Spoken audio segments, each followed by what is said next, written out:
Pokemon Mystery Dungeon wasn't really in my interests. I was going to talk about Legends Arceus in this video, but it turns out that's a main series game, so I'm going to save it for another day. So 2 years ago, I did make a video about Pokemon Battle Revolution, another Pokemon spin-off. That video sucks, don't watch it. Pokemon Battle Revolution is a Gen 4 battle simulator. And that's it. It's a game where you only point the Wii Remote at the screen for hours. Do you want one muscly arm? Because that's what you're going to get with this game. There's no exploration even though Colosseum and XD exist on the GameCube already. And they're playable on the Wii, so why do we have to navigate through menus until our arm goes numb?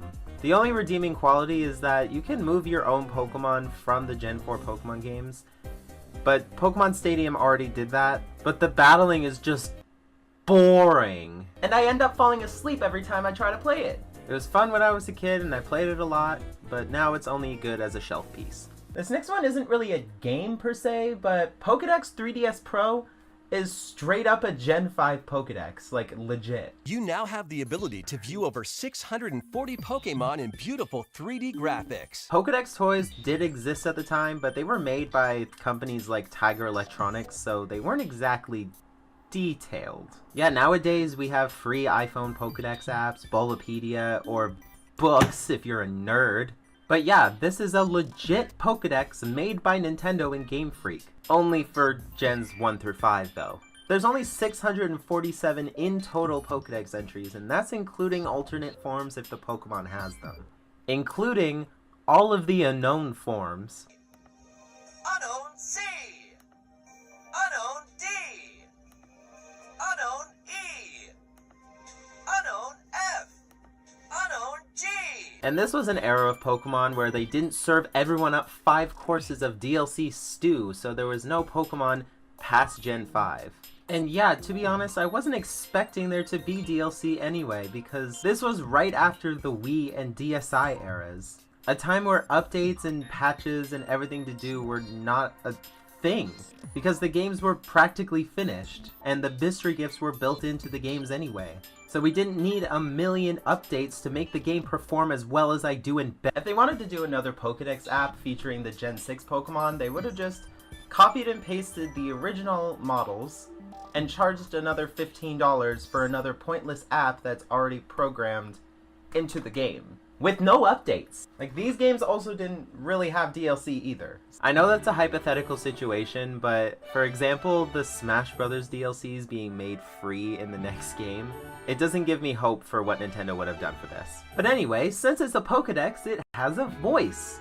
And that voice being Mark Thompson, who has been part of the Pokemon series since the Johto arc of the original anime. And he's obviously the voice of the Unova Pokédex in the anime. Zebstrika, the Thunderbolt Pokemon, and the evolved form of Blitzel. Samurott, the formidable Pokemon, and the final evolved form of Oshawott. Simipour, the Geyser Pokemon, and the evolved form of Panpour. Drillbur, Conkeldurr, Dimple. Oh, that's how you pronounce it. Unfortunately, he doesn't read the entry like in the anime, so it kinda sucks. 0 out of 10. You can also change the languages very easily in the settings, so you can learn how to pronounce Pokemon names in German if you want. Cool, Incognito, Golking, Pantimos. I mean, I did say earlier that it wasn't a game, but that's not entirely true. There's Pokemon Challenge. It's just various Pokemon multiple choice questions like, who's this Pokemon? Who's this Pokemon but Pokédex entries? And guess the unknown forms. It is actually really fun at times and does test your Pokemon knowledge. There's also a whole Gen 5 move dex, as well as a list of every Pokemon that can know said move. AR Viewer is exactly like the AR cards that came with every 3DS, but with Pokemon instead. Scan one of the codes and it spawns a really small 3D model, and it's kinda garbage. I bought this right before the eShop closed. So yeah, you can't actually buy this anymore. And I'm glad I own a piece of Pokemon history though. We're all just a bunch of suckers, aren't we? But where did that suckage start? Pokemania was all the rage in the 90s. You couldn't escape it. People didn't know what to make of Pokemon back then. It was out of control. It's Pokemania everywhere, from Burger King to the king of internet retailing. If you guys don't know what Pokemon is, you're in need of some serious remedial toy education. Looking back at these news reports and B-roll footage of people back in 1999, they really had no idea how big this actually was going to be. This could be this year's Christmas boom. But some experts say the entire Pokemon phenomenon is the enemy. In my opinion, parents should not let their kids watch Pokemon, play Pokemon, buy Pokemon cards. And even parents were put in front of cameras and asked to explain what Pokemon was and had absolutely no idea. Can you explain Pokemon to me? Very vaguely. They have power balls, that's all I know. If it sounds like the kids are speaking another language, they are. The language of Pokemon. Pocket Monster. The spiral. And it stands for what? Male fertility. But these parents are actually pretty cool. Christina Levy spent $1,000 last month on Pokemon. Her kids call her Pokemom. It's a really social game, socially interacts with all the kids in the neighborhood. So as opposed to sitting in front of a television watching cartoons, he's interacting with kids. So I really am a fan of the game. And schools were just banning Pokemon cards because they thought that this was the equivalent of spending your life savings at a Vegas craps table. I don't have anything against them, I just don't want them to, distract us from what our job here is. School officials are finding that Pokemon cards are responsible for fistfights. Oh, okay, well that's actually a reason. But soon enough, a game was released that deleted the need to collect Pokemon cards physically. Pokemon trading card game. The game. For the Game Boy. Girls can play this. Why can't it be called Game Boy Girl? This game solely exists as an excuse for parents so they don't have to spend thousands of their own dollars on cardboard rectangles and binders. And now that I'm an adult, that seems pretty smart, actually. It's actually a free-roaming 8-bit style game, sort of like Red and Blue, but the walking animation stops halfway through. And since it's sort of a spin-off, it's not as well made. They didn't really put as much oomph into this one as they would a main series game. But it has an 8-badge system while you actively run into your rival that's always one step ahead of you. Then you go and beat a Pokemon League at the end. Yeah, it's the same formula technically as the games that it's spinning off, but instead of catching Pokemon and using them in turn-based battles, you play the actual Pokemon trading card game. And it actively teaches you how to play the most basic form of the Pokemon TCG from the first generation. It tells you what you can and can't play so you can't cheat. You can actually go in any order of the gym that you want with things that you have to do before you can challenge the gym sometimes, like having to beat 3 other NPCs in order for them to dox the location of the gym leader. And after you beat an NPC, you're actually rewarded with packs of cards from sets of the time. There's base set, jungle, and fossil expansions all within the game. And I'm definitely going to keep playing this one. Since it's on the Switch now, I can finally finish it on my own time. And I recommend it if you want to learn how to actually play the game for yourself. And yes, I have unopened packs of cards, okay? Here's my Obsidian Flames pack. Let's see, this has been in my collection for a while. I know it's one of the newer sets, but it has been in here for a while. I haven't really thought about opening it until a Pokemon related video. Since I don't really use these, here you go. There you go, you're welcome. Ooh, Smoliv, Pidgey, Combi, Varoom. Is that a vacuum cleaner? I don't know. Skarmory. Ooh, Espeon. Pretty cute. Sharpedo. Seismitoad. Bonsly. Gita. Okay. Nothing really interesting in there. Guess it's the Gita Reverse Hollow, but worst champion ever. Do you like to brush your teeth? Well, you can do that. But with Pikachu. Make daily toothbrushing time more fun with Pokemon Smile. Pokemon Smile is a toothbrushing game. Tool? Government face copier? That makes your children want to brush their teeth every night before they piss the bed. When this was first announced in a Nintendo Direct a couple years ago, I was more confused than anything. Kids nowadays can't even brush their teeth without Pokemon being involved, and yeah, it works. Yes, I know it's made for children. But it's also made for me, okay? It uses the front-facing camera to actually track your toothbrush as you brush the indicated parts of your mouth, causing your Pokemon to attack the purple goo invading your gums. Looks like grape jelly. And at the end, you get to catch the Pokemon that you saved from the cavity-causing purple jelly. Weirdest thing I've said today. You basically fill up a Pokedex entry every time you brush your teeth, but only Gen 1 Pokemon though, because of course it is. I know a 23-year-old adult shouldn't be playing this who can just set a timer instead of using an app made for children.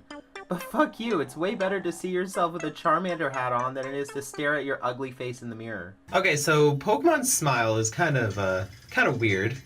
I love the chibi, art style. It doesn't allow you to, spit, at any time during the brushing. Which, you do get a lot of saliva in your mouth when you brush your teeth. And then it, gets angry with you when you leave the camera to go spit. Okay, I have to preload my toothbrush with everything before, because it doesn't even give you time. It gives you 5 seconds to prepare, okay? It makes brushing your teeth fun, and I have no problem with that. Even if you're a smelly old adult destined to never have any children of their own. You guys remember Pixelmon? You know, the Minecraft mod? No, not that one. Yes, that one, yes. The old version that made all the Pokemon blocks. That is what this game reminds me of. Pokemon Quest was technically the first Pokemon game ever on the Nintendo Switch, but it's a completely free game with a blocky art style. Your player heads for Tumble Cube Island to find some hidden treasure from a long-dead civilization. Or have to go do some grave robbing while befriending some blocky Pokemon. Sounds like fun. The game is okay. For a free game, I didn't expect much, but it's pretty fun, I guess. Again, these kinds of games aren't really for me. You go quest to quest, beating waves of wild Pokemon, then you have to fight a boss Pokemon. That's it. There's skill trees for your different friend Pokemon, so it's a bit of strategy and planning. You can use this pot to make various soups to attract more Pokemon to your camp. And you get decorations to increase various status effects like EXP. But you don't exactly need to play it at all. Besides operating the menus, it can basically play itself. You can just set it on autoplay and you can continue doing your laundry. This is another Pokemon app, but made for sleeping. Pokemon Sleep is obviously a sleep tracker. Depending on your tossing and turning throughout the night, it gives you a score ranging from dozing, snoozing, or slumbering. For it to start tracking though, sleep has to be at least 90 minutes long before research is even counted. And you only have 2 sleep sessions per day. How they track this information is a little sketchy though. You have to keep the phone on all night while connected to the charger, on your bed, next to your head. A combination that increases your risk of a fire. Okay, I'm just trying to understand what it says here. How did you die? I used Pokemon Sleep. Thankfully, my phone doesn't get very hot while it's running this, but some of you out there have some really shitty phones, so I don't really recommend downloading this at all. And this game is also targeted to children. Maybe we shouldn't put fire hazards next to our children's heads as they sleep. And while it's collecting all of this information, it's also recording all of the sounds around it. That does include fans, by the way. It will constantly just record the fan noises if you do have one next to your head, which I know a lot of people do, including me in the summer, which is when I recorded some of this footage. And just like Pokemon Smile, every time you sleep, you collect Pokedex entries. It is fun to see what Pokemon you get in the morning depending on the sleep score, but I haven't really used it in a while, and I don't think I'll continue using it because it's really not safe to use, and it's not really for me. This last one is weird. Pokemon Puzzle League is just an ugly game.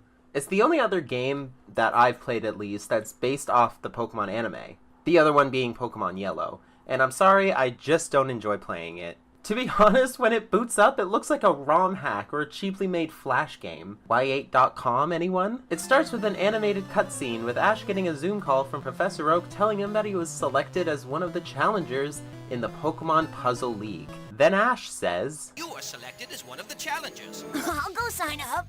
Ash, you don't need to. Oak already did that. That's why he's calling you. Then we're finally off to the Pokemon Puzzle League Village. Weird name for a town that's named after the game that's most popular in it. Pokemon Puzzle League is sort of like Tetris Attack, where you gotta match rows of the same Pokemon type together. My brain just can't process it very well. If you like it, good on you, but I feel like I need to turn the video games off now after playing that and go out and, I don't know, touch some grass. I don't know. I mean, I would touch grass. bit snowy. I like Harry Potter. Can you tell? Ugh. In general, I love franchises I can insert myself into. Most recently, I really got into Star Trek, but obviously one of my favorite franchises of all time is the Wizarding World. And calling it Harry Potter World just doesn't make sense because he's not the only wizard in the franchise, you dummy. Potter, Potter, Potter, Potter, Potter, Potter, Potter, Potter. So when Hogwarts Legacy was announced 3 years ago, I was obviously excited.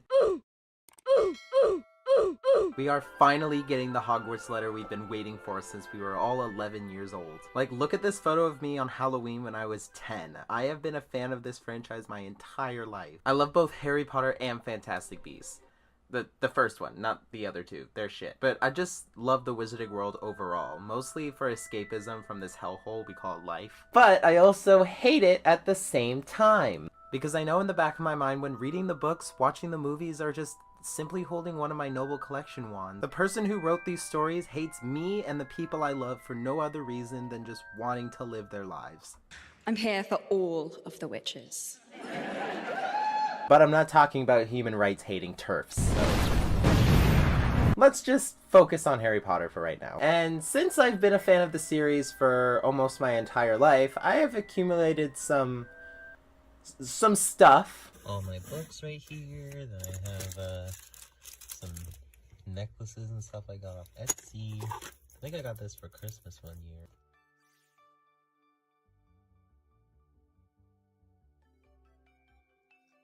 Okay, so first I'm gonna figure out the shinies that I do have now. I have a whole checklist I just printed off.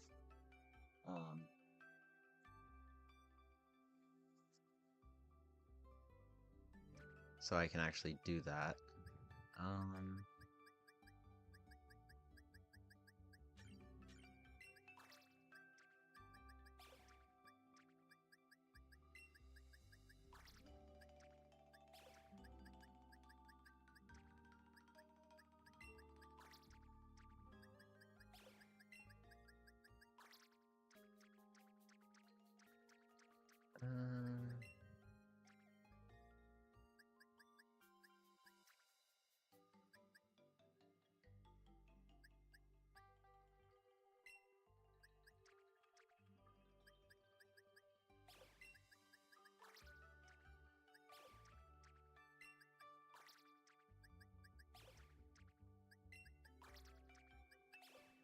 Okay.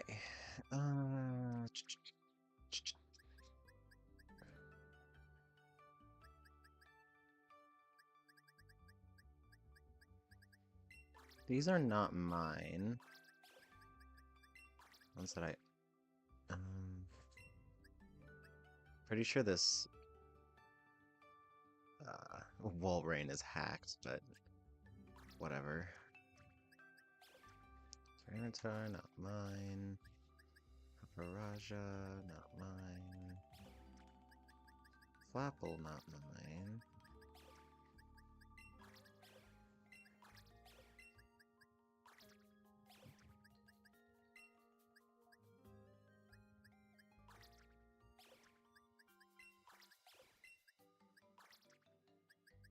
Okay, I think there's some Pokemon that I feel like can pass for shinies right now.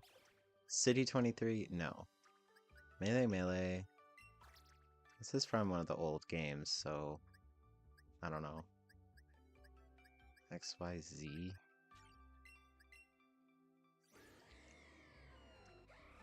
Hoenn region.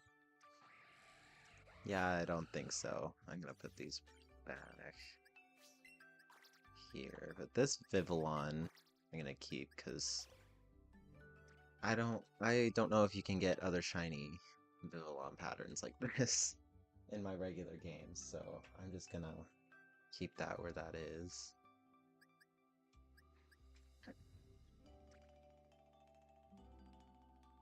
Okay.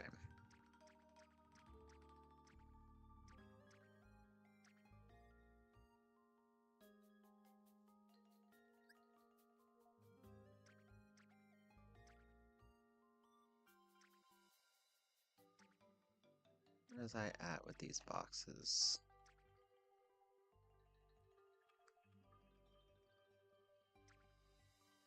Been over here. I guess I'm over here then. Okay. I'm gonna put another shiny Piplup here. So I know that it needs to be filled in.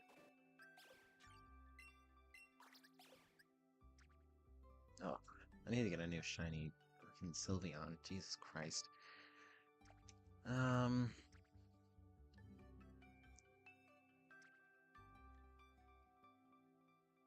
Guess I can put that other shiny Porygon there too.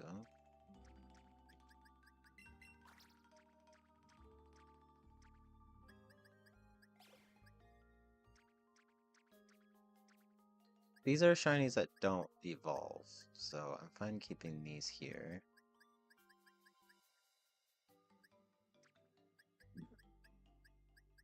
Okay. Yeah, I do have... These are legit, so... Okay, this pincer can go here too. I think I have a shiny...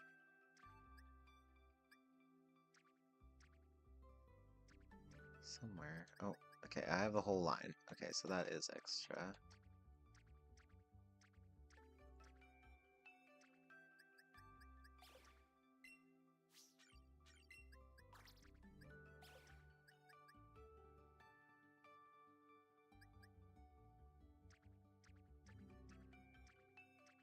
Yeah, Porygon. Okay.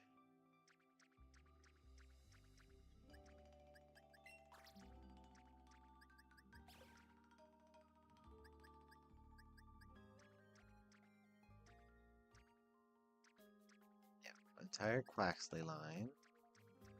So I can take these guys out of here.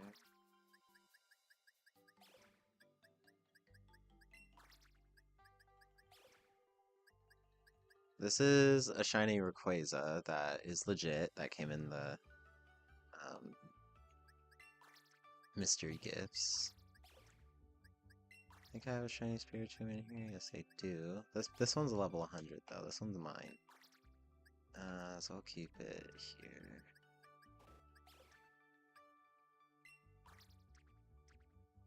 Extra Haxorus, I think.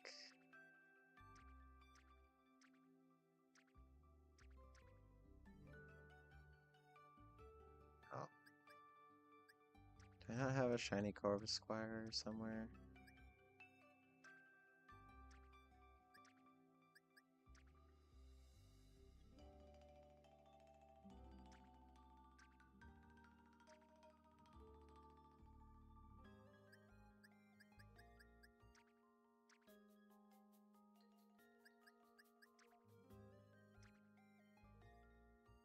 Jeez, I need to go through my fucking Pokemon home.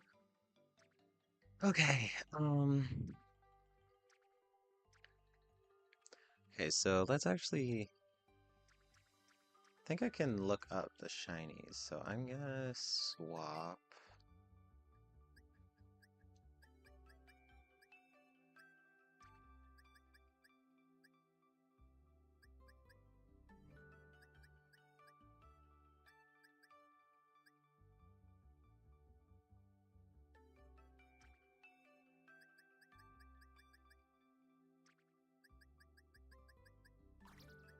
down there.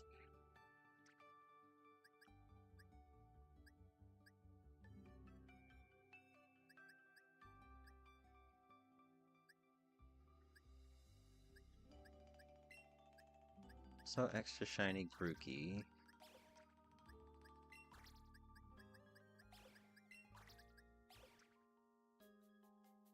Two extra Comfies.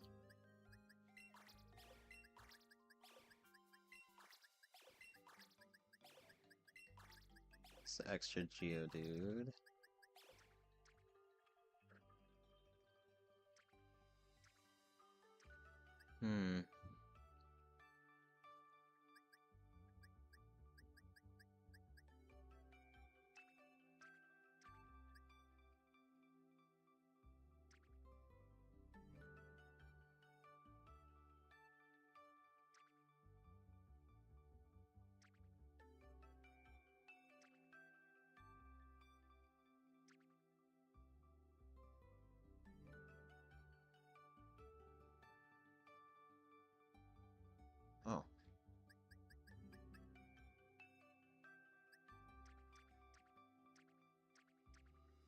How did this Swirlix get so far away then?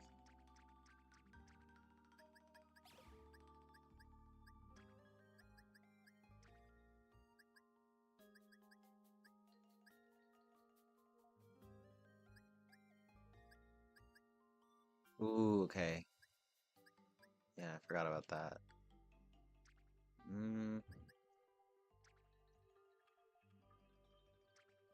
I think that's everything. I need to put these guys down somewhere too.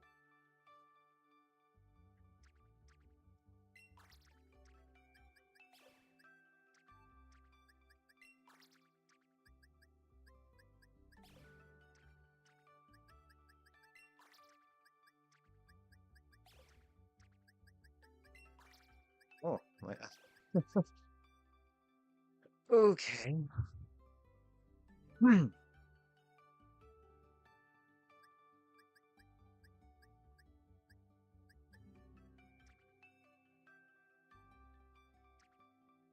Don't I have Alexio? Yeah, this is mine too. Yeah, I have a Luxray there.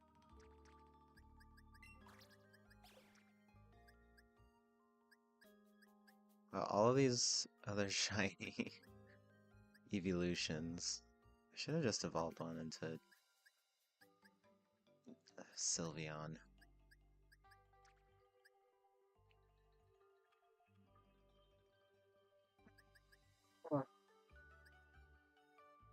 Okay.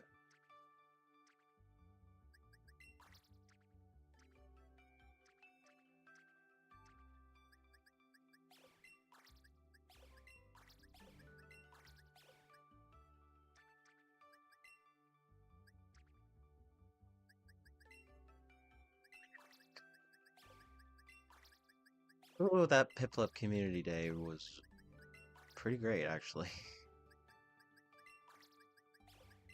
Let's... Onsly...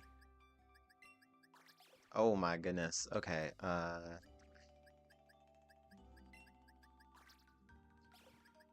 here's my other shinies from Pokemon Go. Jeez. I knew I was missing something.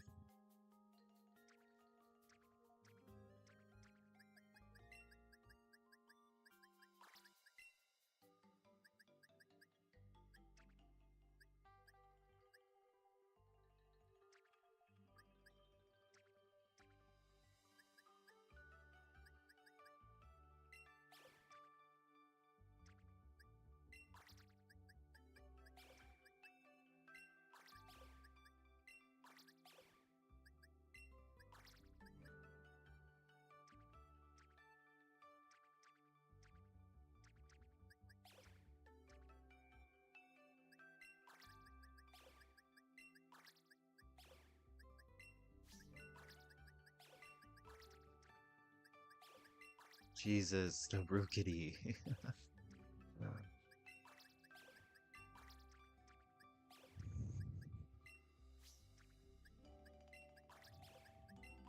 All these Floette and Flabebe. Bonsly. Solosis.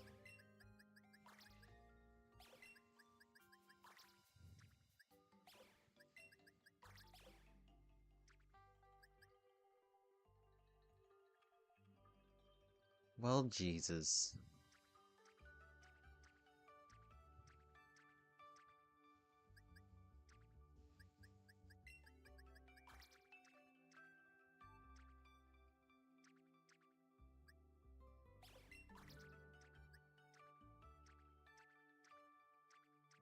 Oh.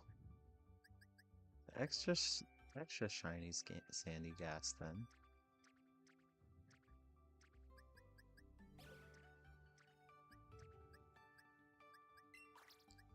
Yeah, I don't think I have my own shiny Chinchino either.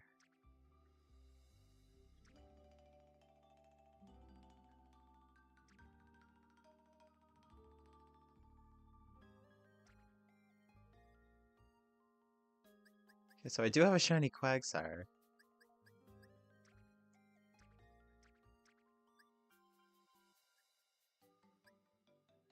Yeah, I don't have a shiny Minccino or Cinccino either in here. So I think I'll switch Quagsire to be here. So I have this Wooper, Clodsire, then I need a shiny Wooper. Okay. Snorlax? I don't think I have a shiny Snorlax anywhere else.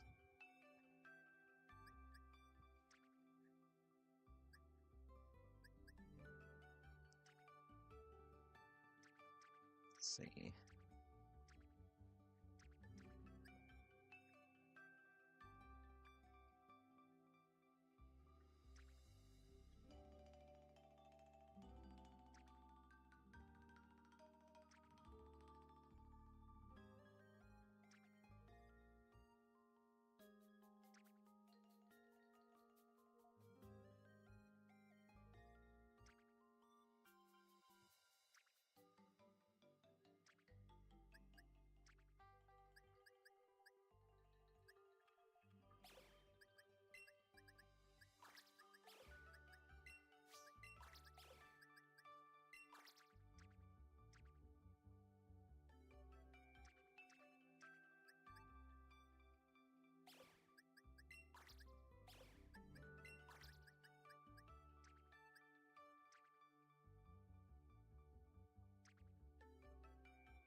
These are all yellow.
Okay, so let's mark off some of these, eh? I think I can just go to box list to filter shiny. Then sorts by numerical. Okay.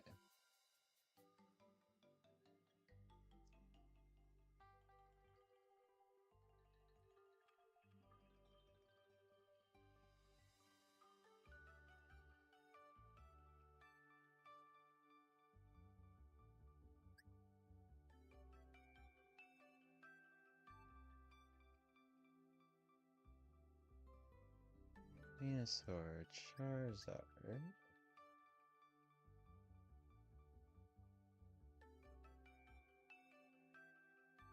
Caterpie.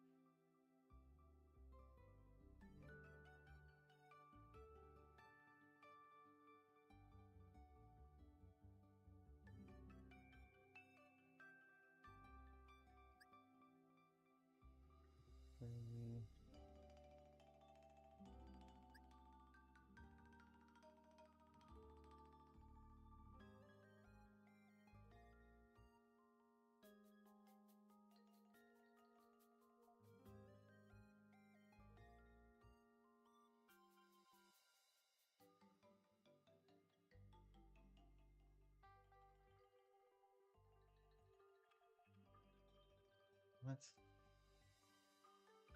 Okay, they don't have a Alolan forms on this list. Okay, but then never mind. I don't really give a shit. Okay, so there's a lot that I need to evolve still, and then some that I need to... Some to evolve like these, but there's some that I don't have the full line of.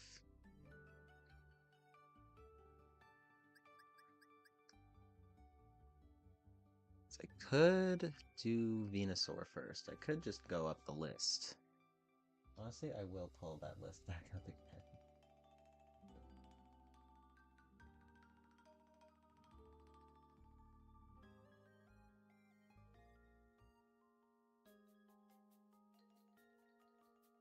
So, okay. Let's go back. The best for egg hunting right now, I think, is Scarlet and Violet. So that's what I'm gonna do. So let's go Scarlet and Violet. I am gonna be marking these. I need to do that. No, draw.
Okay then. Oh wait, I need as many boxes as possible.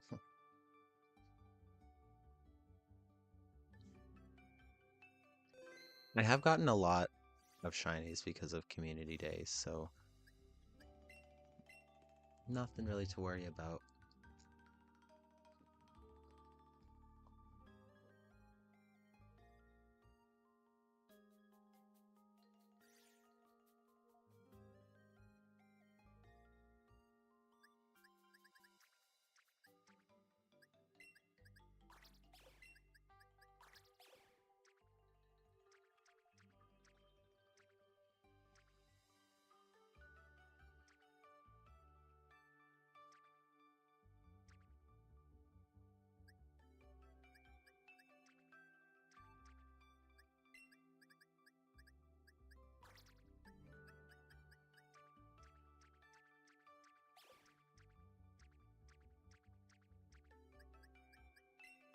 Foreign Ditto. Nice.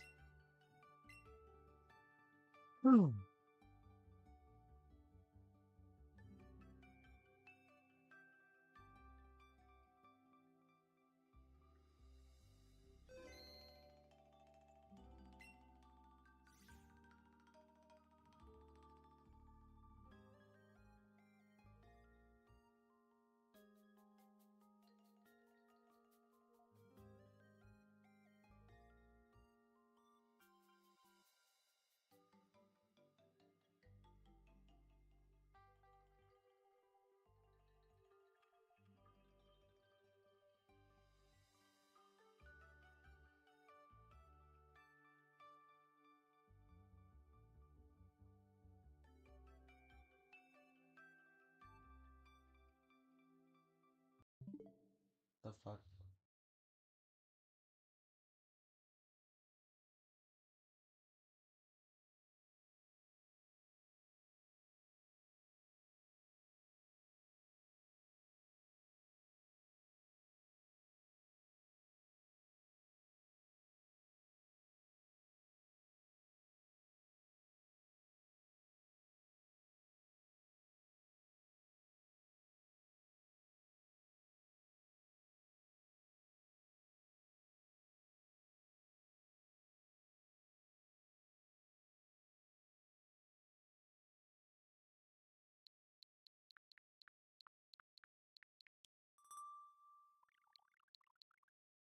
That's right, I put the disc in.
Um,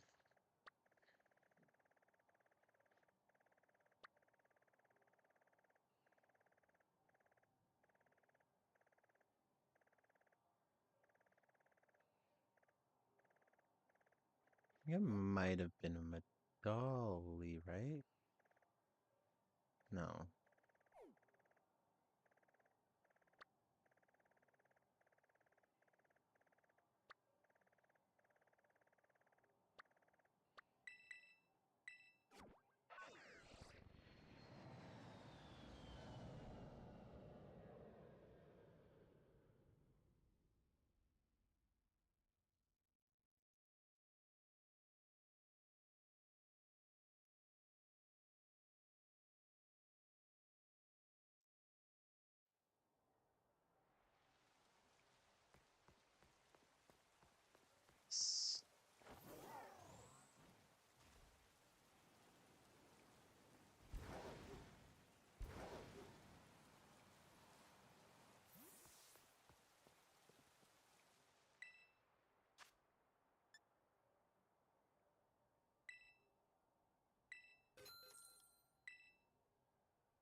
I have the timer on my watch.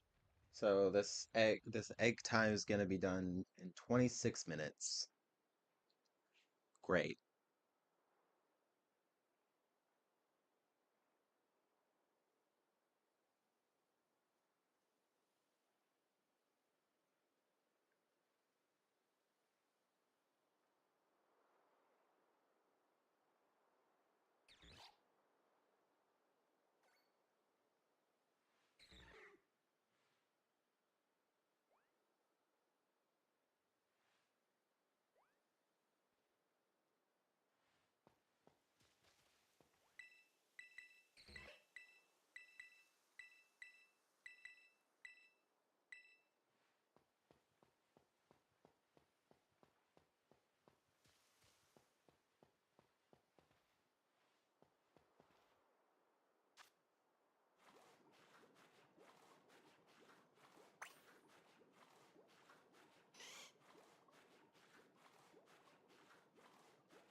I feel like Venusaur would smell terribly. Just smell awful. I know he's a plant, but he wouldn't smell good like a plant. He'd smell like a dirty, amphibious animal.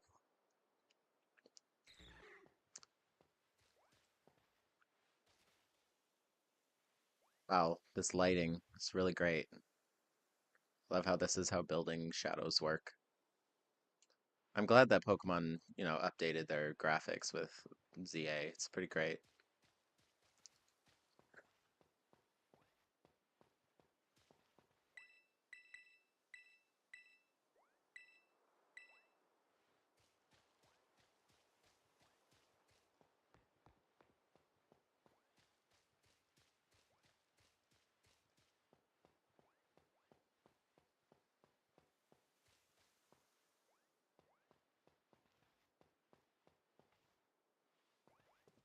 Oh my god.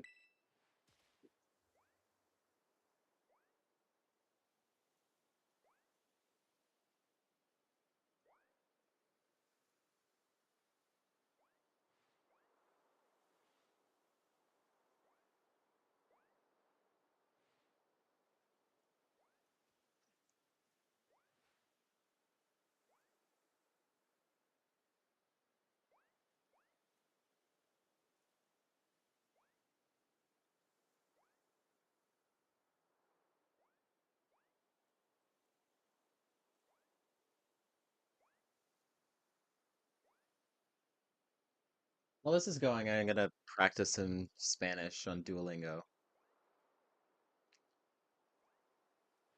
I know we don't really like Duolingo, but it's the most free language app I can use right now. So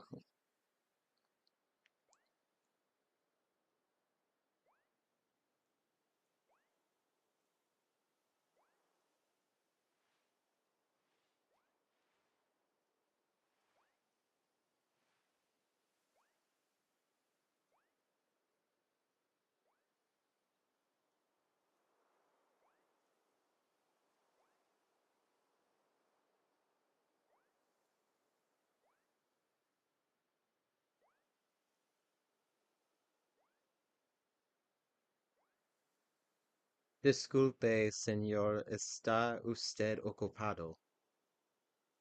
Nice. I'm gonna do this without headphones. I love how I'm learning Spanish in the Spanish themed region. Unwell is mal.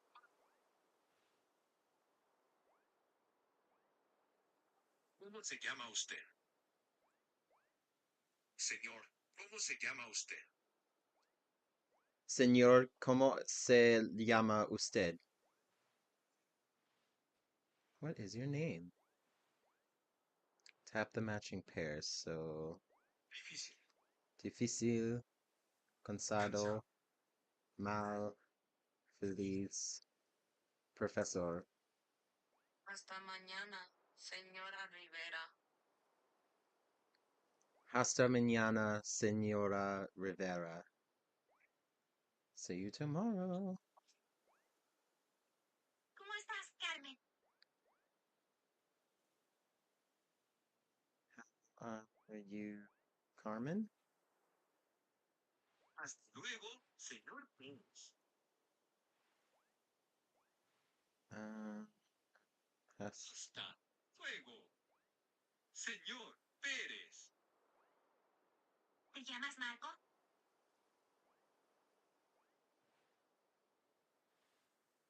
Is your name Marco? ¿Te llamas Marco? ¿Te llamas Marco? Stop.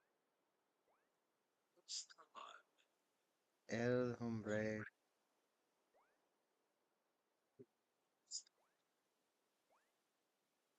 Llamado. Ella está cansada.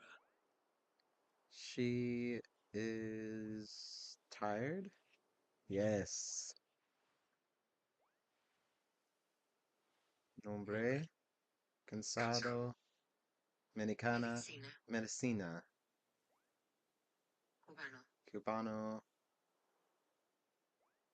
I don't know what that one says because it's last name. What? Muy ocupada. Ocupada.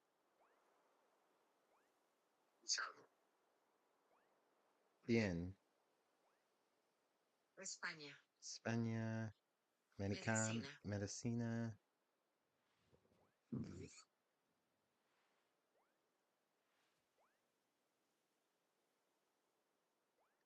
Estoy bien. ¿Y tú?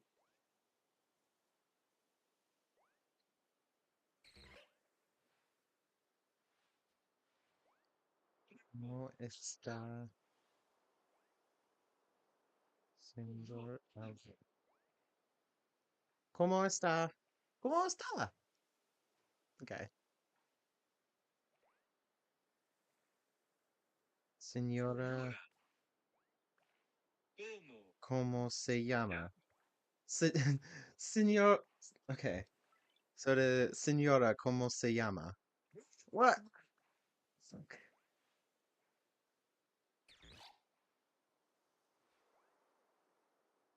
Okay. Let's correct these.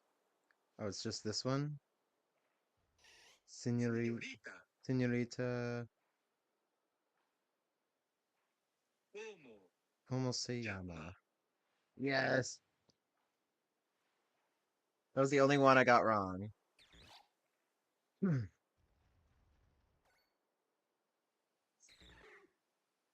Nice, nice, nice.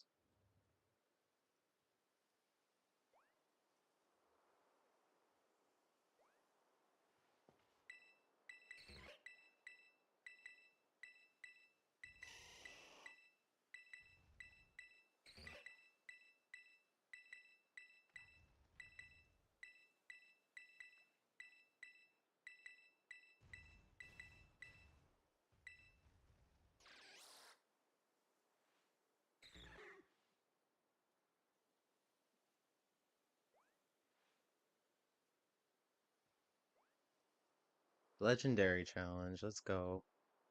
Hola, ¿cómo estás?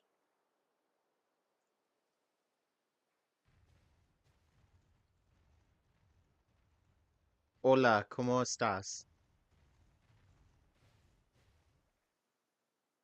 Patricia no está cansada. Cansada. Manzana. Cansada. Señor Albert, ¿cómo está usted? Señor Albert, ¿cómo está usted? Ocupada. What? Ocupada. Mucho. Muy. Hasta mañana, señora Rivera. Hasta mañana, señora Rivera. Hasta mañana, señora Rivera. Hasta mañana. Hasta mañana, señora. What? Rivera.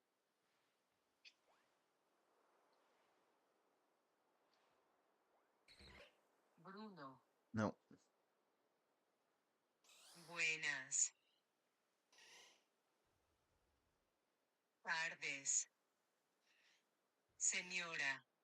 Hey, okay. ¿Cómo está usted, señor? ¿Cómo está usted, señor? Señorita, ¿cómo se llama usted? Miss, what is your name?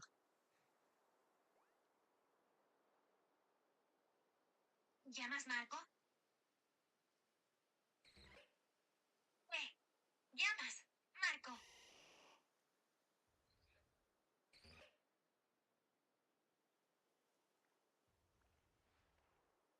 Yo. Eres. Debo. Estoy. Hey. No, no estoy mal. No estoy mal. What? No, no estoy mal. No estoy mal. No, no estoy mal. Él. No.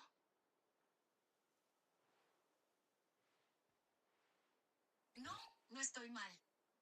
No, no estoy mal. El señor Hernández está blank, él no está bien. El señor Hernández está cansado, él no está bien. Yes!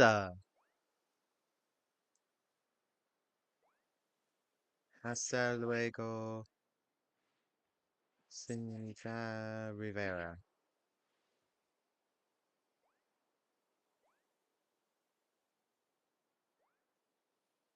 Yo estoy bien, gracias. ¿Y tu esposa cómo está? No está cansado. He is not tired? Yes. Sí, Gloria blank, I blank.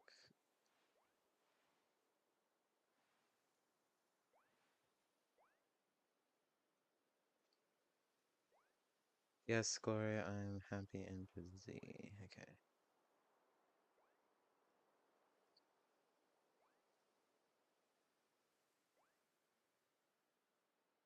Mm.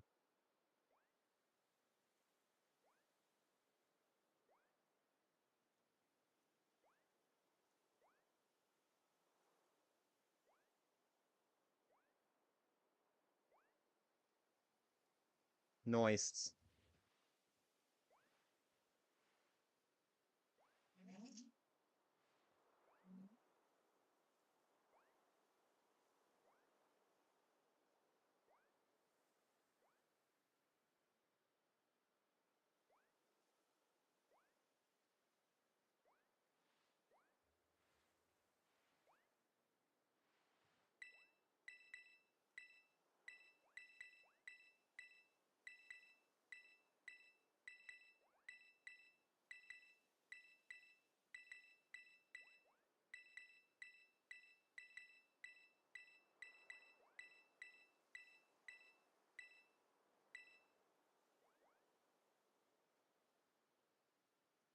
Necesito un videojuego nuevo. Necesito un videojuego. nuevo. En videojuego. Necesito un no videojuego nuevo. nuevo. Junior y Eddie están en una tienda. ¡Necesito un juego nuevo! No, Junior. No necesitas un videojuego nuevo.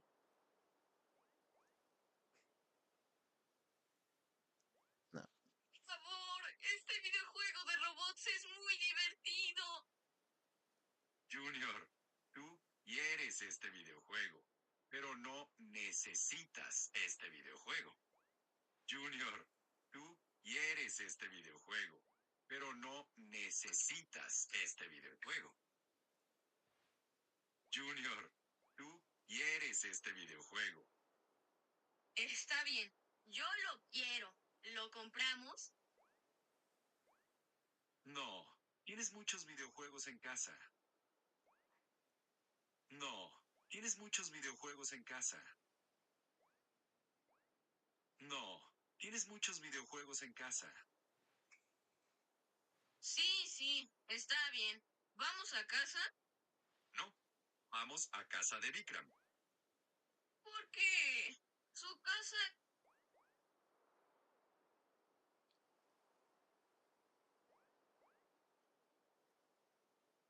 Su televisión es grande.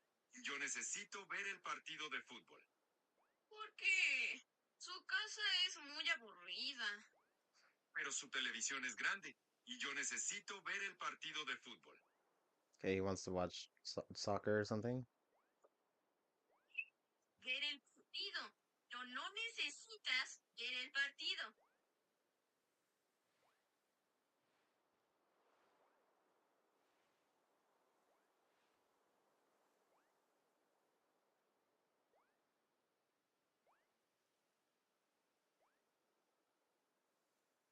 Huevo.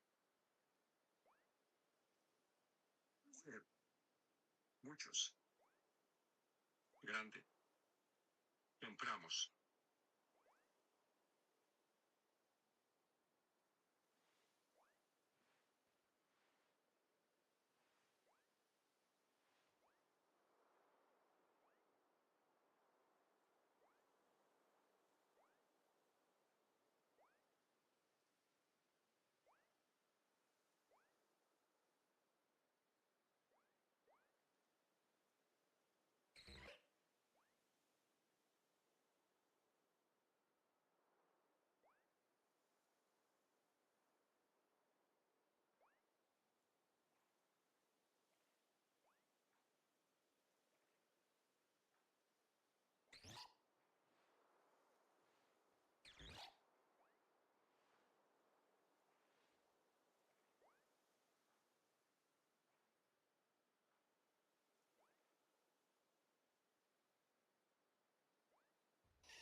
What?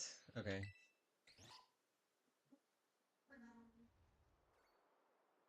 Medicina. Medicina. Medicine. Bien. Okay. Maestro. José no está bien. Jose no está bien. Lo siento, no estoy bien. Estoy... Hola, ¿cómo estás? Hello, how are you? Hi, how are you? Julia está bien. Sí, Julia está bien.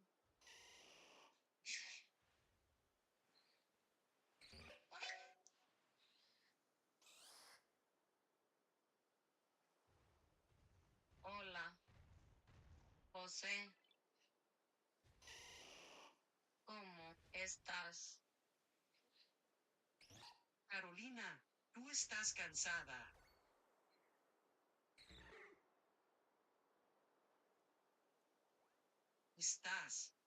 Estoy. Hola. Estás. Hombre.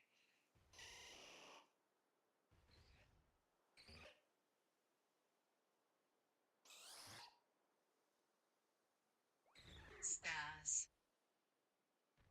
Elegante.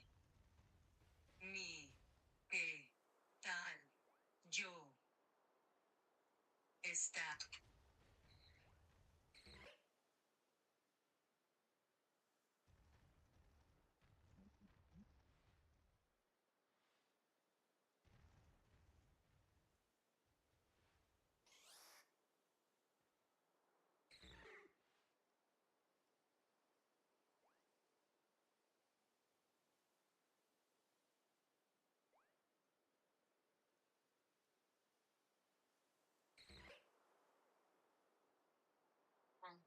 estoy bien. Estoy.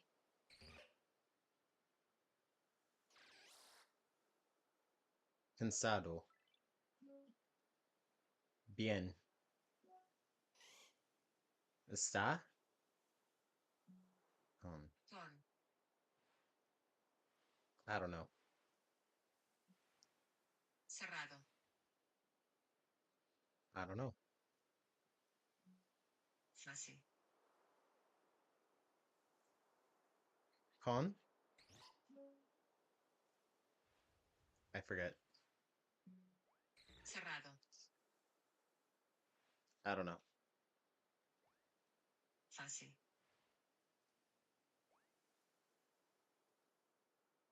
I forget. Cerrado. Cerrado. I forget that one too. Jesus. Fácil. Recorrect.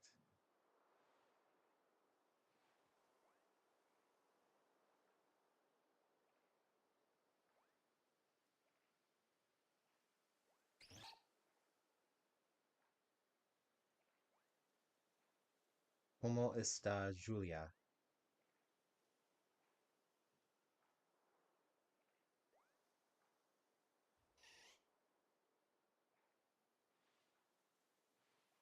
Hola.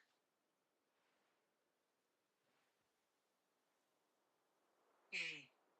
Mi. Estás. Oh,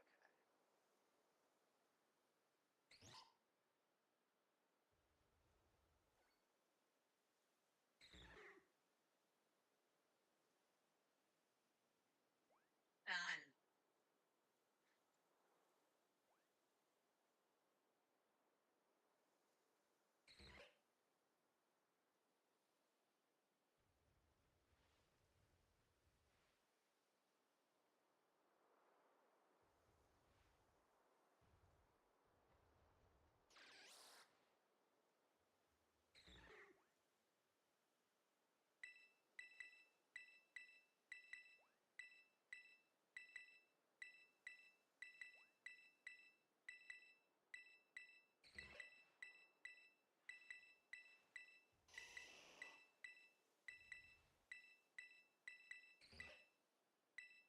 okay, we're done. Hey, you're done.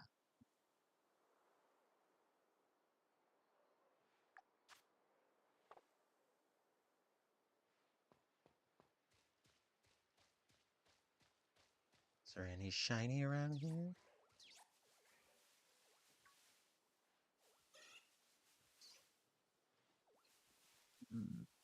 Hmm.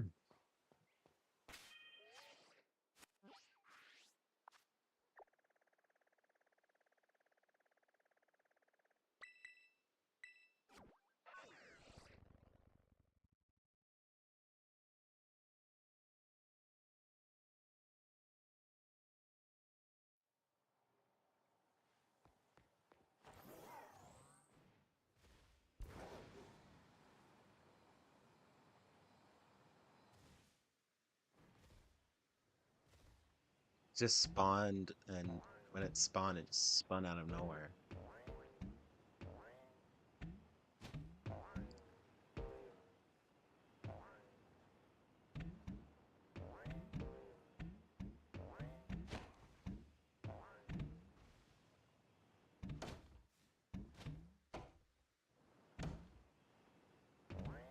Okay, enough fucking around. I know that these are not, Bulbasaur eggs, but we'll just see. Here we go. I have an elastic or a rubber band somewhere. Yeah, wasn't I was using, a Wii remote strap that's connected to this camera now.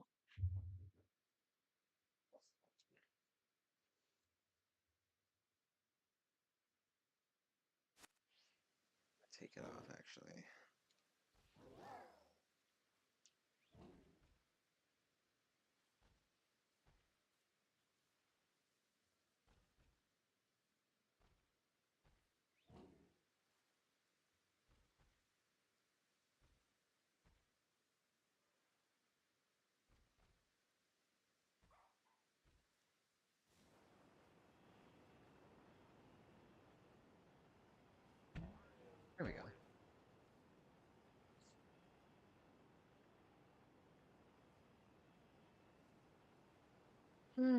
Get something with flame body and spin around in a circle for a while. They'll hatch all the eggs you want.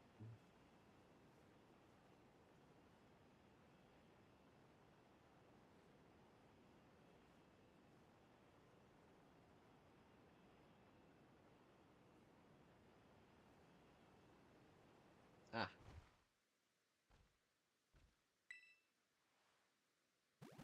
I don't know what eggs these are. I think they're Voltorb. Or either Voltorb or Squirtle. Voltorb, yep.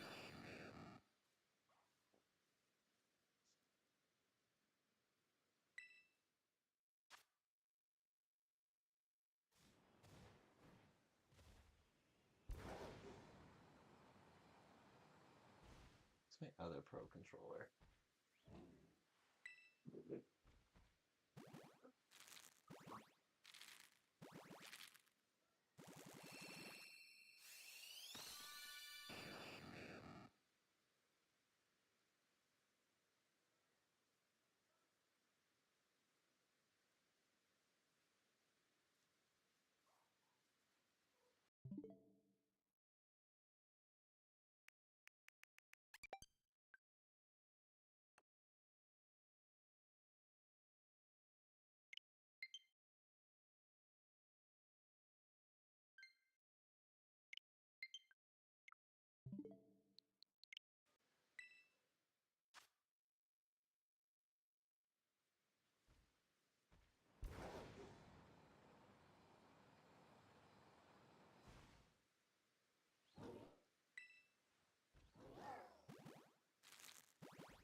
PokeZac YT. I sure am trying to do the Masuda method.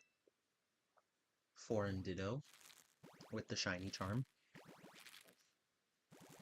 I've gotten 3 shiny Spiritomb from this method, so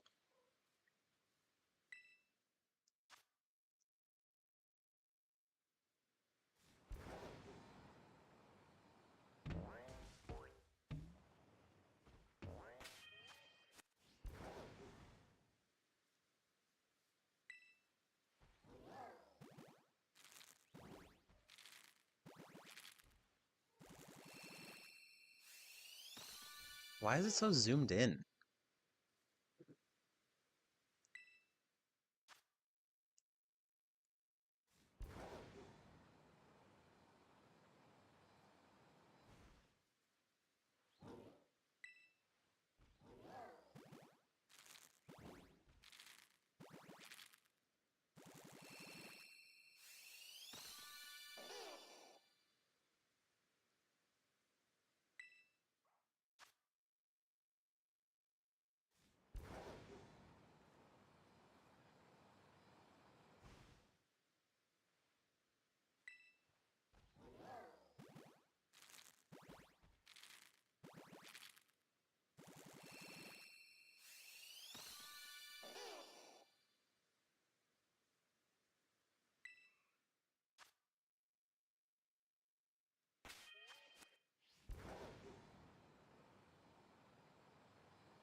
Damn it.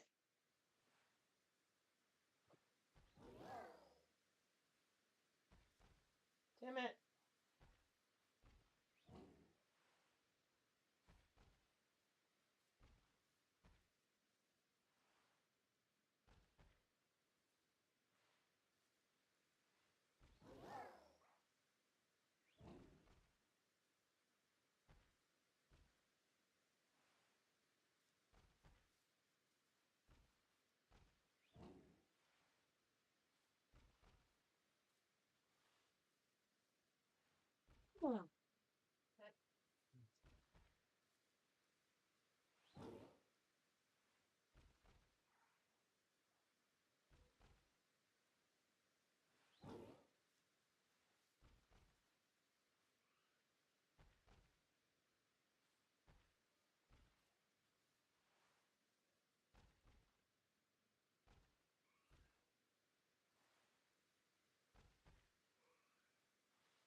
Pokémon is a video game series that was released in 1998 with Pokémon Red and Blue. I used Pokémon Sleep. Thankfully, my phone doesn't get very hot while it's running this, but some of you out there have some really shitty phones, so I don't really recommend downloading this at all. And this game is also targeted to children. Maybe we shouldn't put fire hazards next to our children's heads as they sleep. And while it's collecting all of this information, it's also recording all of the sounds around it. That does include fans, by the way. It will constantly just record the fan noises if you do have one next to your head, which I know a lot of people do, including me in the summer, which is when I recorded some of this footage. And just like Pokemon Smile, every time you sleep, you collect Pokédex entries. It is fun to see what Pokemon you get in the morning depending on the sleep score, but I haven't really used it in a while, and I don't think I'll continue using it because it's really not safe to use, and it's not really for me. This last one is weird. Pokemon Puzzle League is just an ugly game.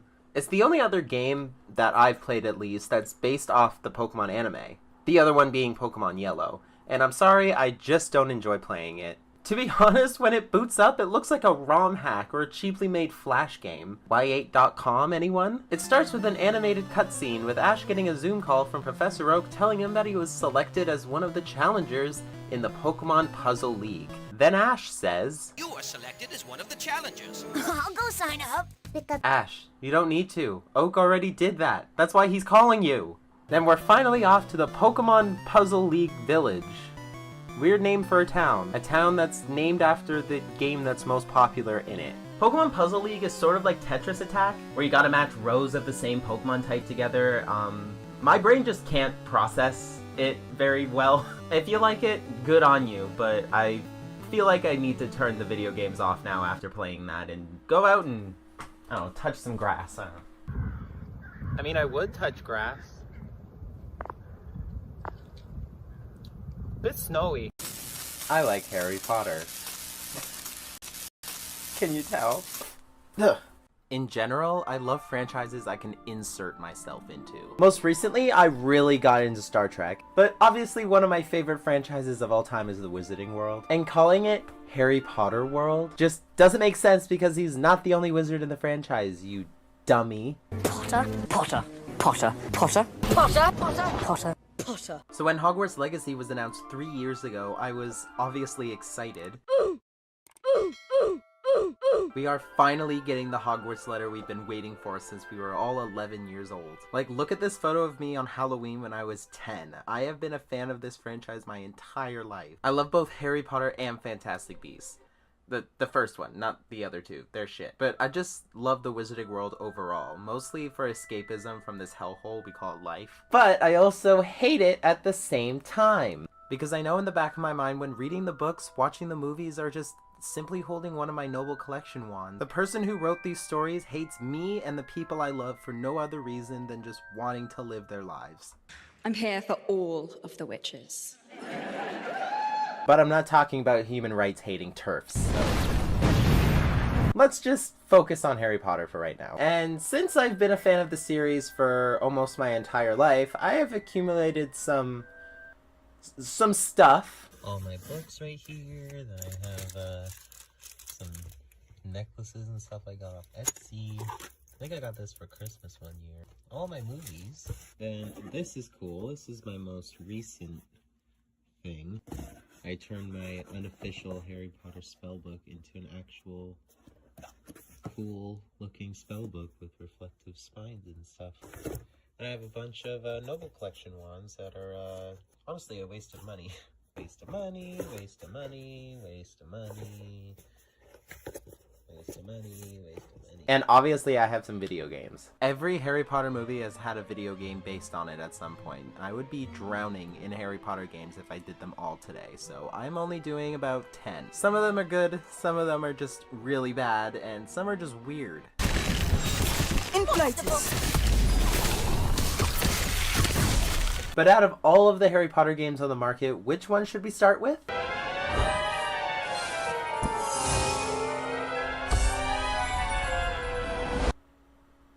What, not what you were expecting? Harry Potter Puzzles and Spells. You complete puzzles to unlock new spells, collect fantastic beasts, mix potions, all kinds of magical fun things.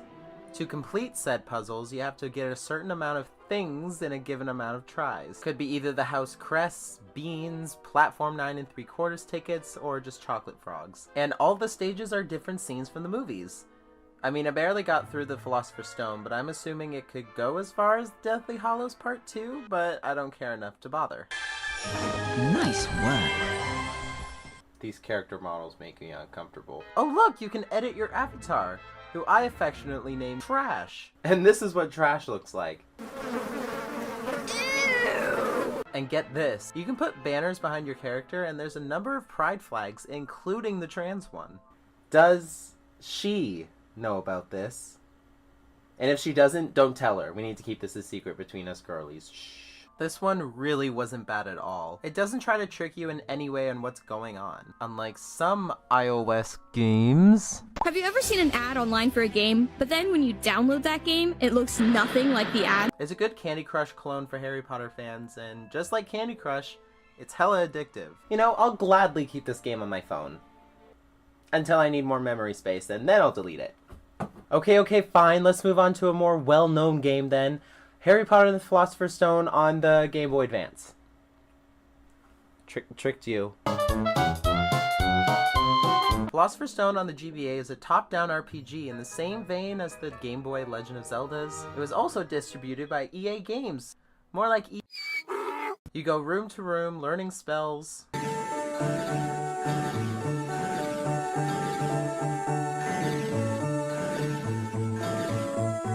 Yeah. That. Right. And fighting... What are these? Aliens? I never really thought about aliens existing in the wizarding world. Would they have magic? If they don't, would wizards consider them muggles? And if the Wizarding World's universe muggles have their own first contact situation with said magical aliens, then would the regular wizards integrate with muggles? I have so many questions. Harry walks painfully slowly. The attack button is delayed, so you easily get hit by fast-moving enemies, and I hate it.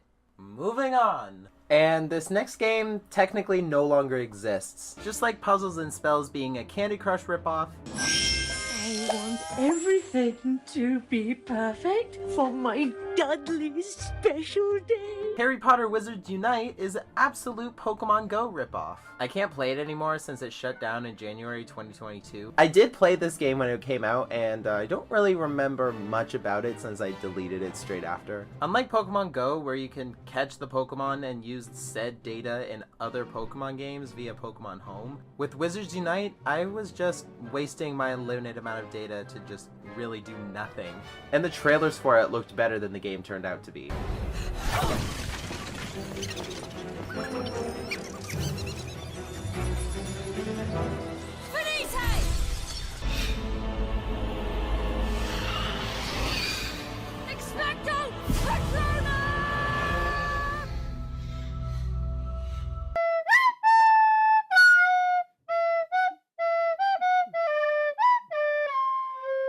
So that's probably why they didn't stick around very long. I am Madam Hooch, your teacher.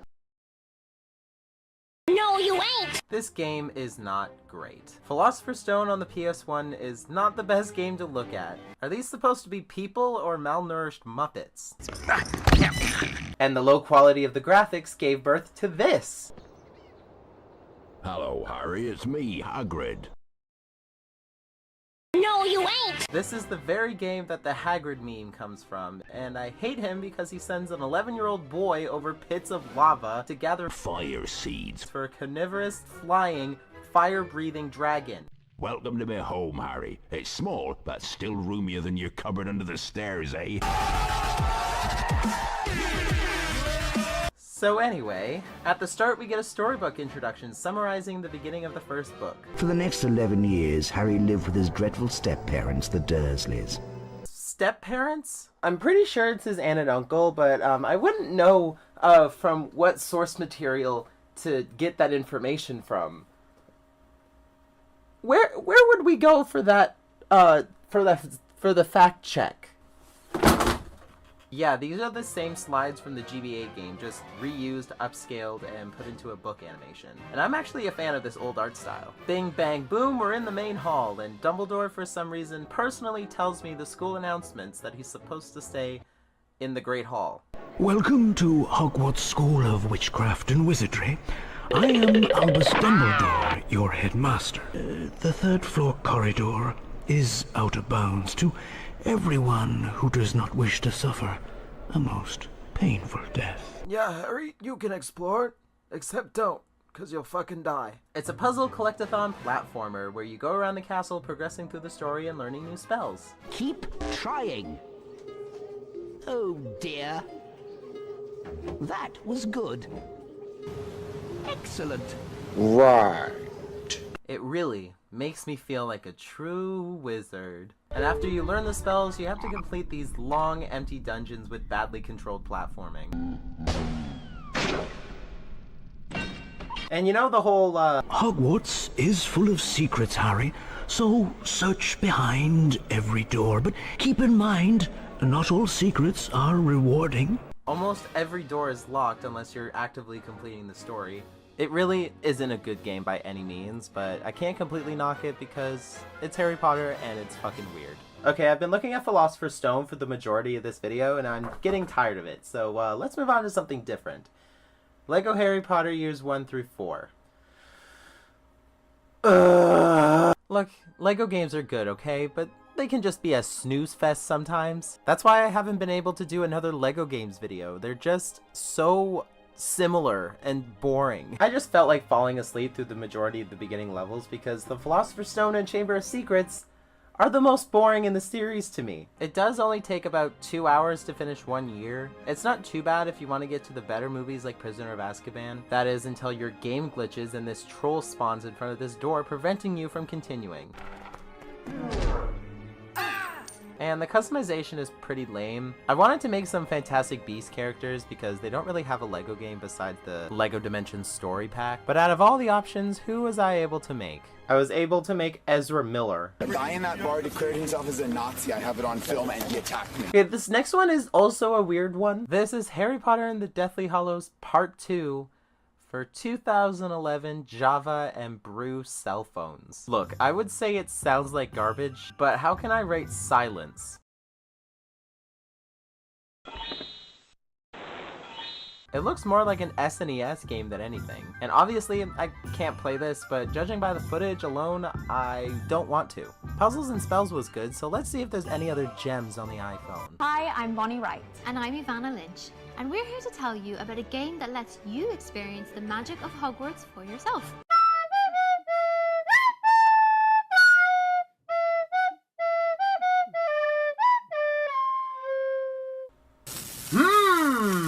Starting it up, we get a really well-made animated intro.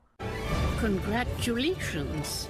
We are pleased to inform you that you have been accepted at Hogwarts School of Witchcraft and Wizardry. And you can design your own character, choose your own house, and finally get to explore Hogwarts. Only horizontal, though. How could this possibly go wrong? And now I can't afford it, can I? Look! We've run out of points. Out of energy. 1 point of energy recharges every 4 minutes. Wait for your energy to recharge or buy 30 more now. Yeah, I think I'll wait. Yeah, it's wonderful, amazing, dare I say, magical. Yes, I love the magic of long wait times. So I, of course, deleted this from my phone and swore to never speak of it again. Lego Harry Potter Years 5 through 7. This one has to be the superior one out of the two. But unfortunately, they're the same game, but based on the most interesting movies. And the graphics are way better to look at. Everything except one thing. Oh, Jesus! For some reason, they made the pads to activate the character customization so bright that you can't see anything. What is this? We have to go back to Ezra Miller now. I claim my 9th Amendment rights to not be unlawfully Persecuted for a crime of no designation. Disorderly conduct being something I am unguilty of. You want to fight? Is that the deal? Harry Potter Magic Awakened is everything Hogwarts Mystery should have been. The art style is really nice and looks like the updated book covers. Professor McGonagall kind of looks like a skeleton though. Welcome to Hogwarts! You can freely move around areas you're currently in, and there's cutscenes. I've always been different. I can't explain it, but strange things happen when I'm around. It doesn't bother me, not anymore. I'm used to the stares, the whispers. And there's voice acting. I suppose you want to know my name. Fine. It's Cassandra Vole. Happy?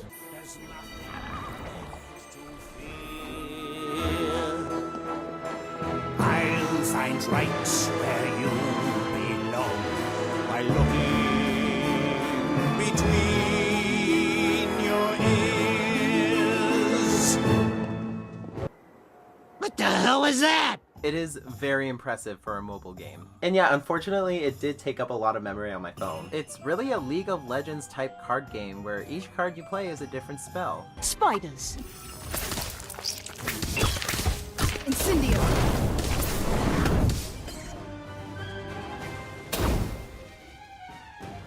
Inflatus.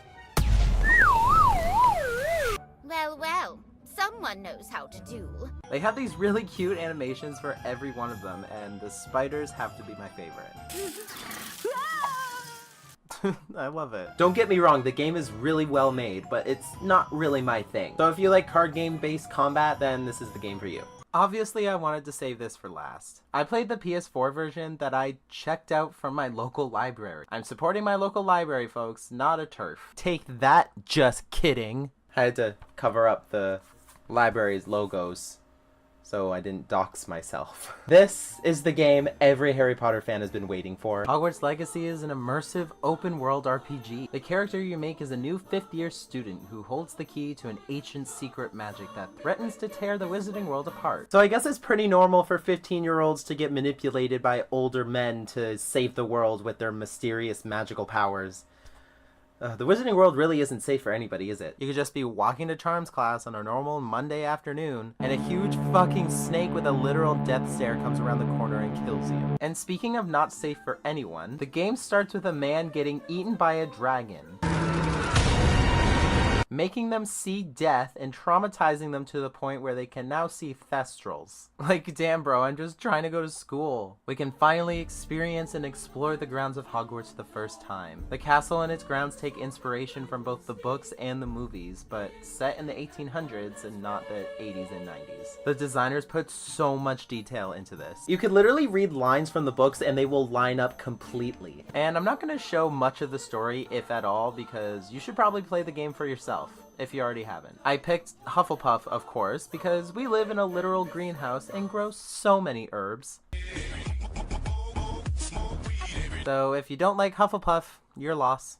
More for us, I guess. And you can go to Azkaban in an exclusive mission. And I obviously played a little bit of the other houses, and I loved the detail. You have a big day ahead of you tomorrow. I shall be back in the morning to lecture for your first class. I shall be back in the morning to lecture for your first. We don't really see much of the Hufflepuff and Ravenclaw common rooms in the books or movies, so it is really cool to witness them for the first time in explorable 3D space. But before that, you can choose between either a witch or a wizard in the position of the main character. The customization is heavily extensive. You can choose between a more feminine or masculine voice, and said voices are played by Amelia Gething and Sebastian Croft, who I know from Heartstopper.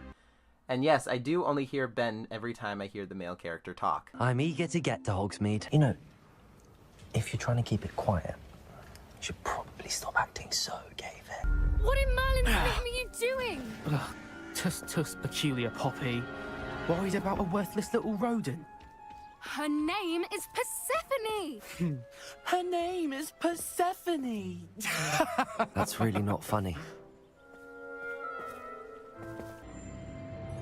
What's that you've got there? Might this sudden visit to the Wand Maker have something to do with our mutual pursuit? I have no idea what you're talking about. That repository is my birthright! You don't have to be such a bitch about it. Oh, and my favorite part has to be flying on a broom. You can explore so much of the map very easily while you're just flying around on your broomstick and marking those flue flames. And just FYI, if you only have a PS4 like I do, prepare for slow loading screens and slow loading doors.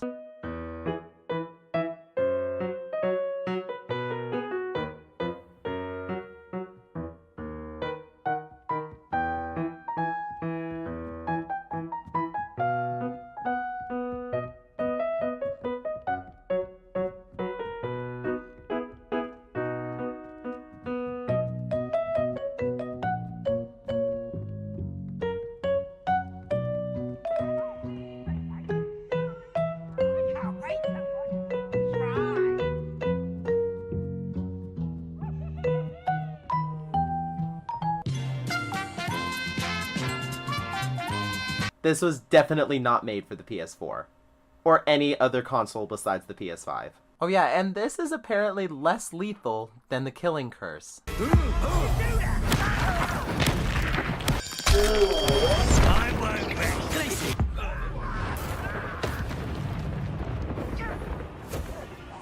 This is the Wizarding World game we've all been waiting for. And I would play more of this game, but I would have to get my own copy at this point because I think I hogged my local library's copy for way too long. Bye, Hogwarts Legacy. You were fun. It's gone. At least try to find it at your local secondhand store or from your local library like I did. It is really simple not to give her money straight to her turf wallet. That sounds like a euphemism, but she's a turf and she has a wallet with money in it. Yeah. You know what I'm saying. And yeah, that is it. 10 Harry Potter video games. And every prop that I have used that has been official, like my Noble Collection ones and my book. My books are mostly secondhand. Noble Collection I bought way before all this controversy happened. And I will not be buying any more official merch. So, anyway, I love Harry Potter, and I believe it belongs to the community now. Thank you, bye. The guy in that bar declared himself as a Nazi. I have it on film, and he attacked me. Disclaimer. This video is made for entertainment purposes only. I do not own this content, nor do I intend any copyright infringement. Please support the original creators and watch Robot Revolution in its entirety where available. It might be a surprise to all of you, but I am indeed a maple syrup drinking, hockey playing, riding a moose to school in the morning Canadian. Yeah, I just love living in Canada. Just kidding. I've never played hockey. And the one thing you will find a plethora of in any town in the country is a gold mine of a store. Dollarama is one of those stores that has everything you'll ever need on a budget. It's a grocery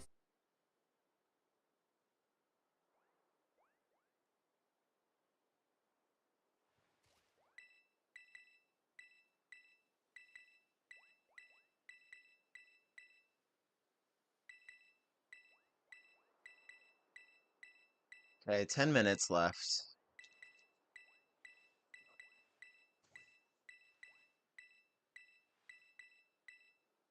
Okay.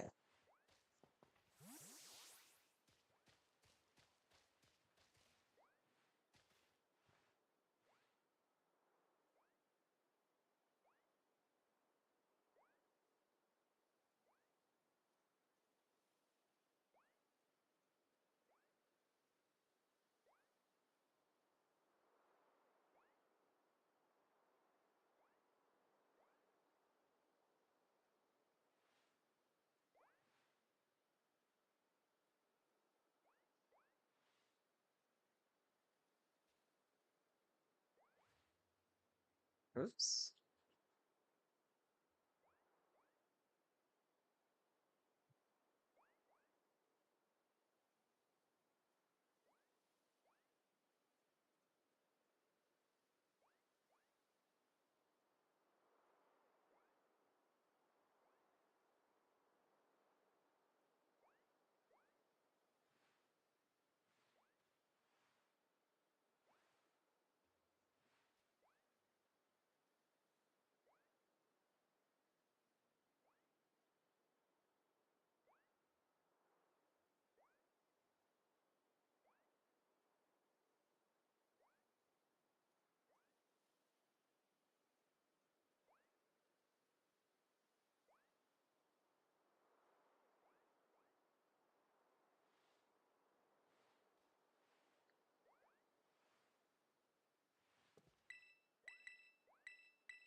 Yo, what? What? No! How? Yo, what the fuck? How? How did that happen?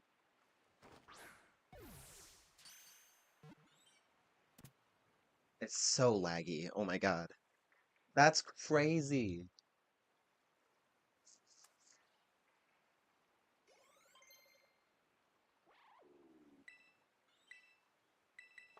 Ah, shit.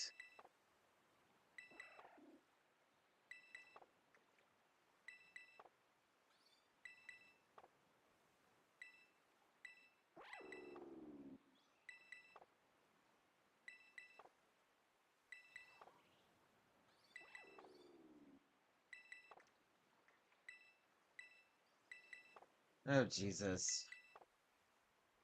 That's crazy.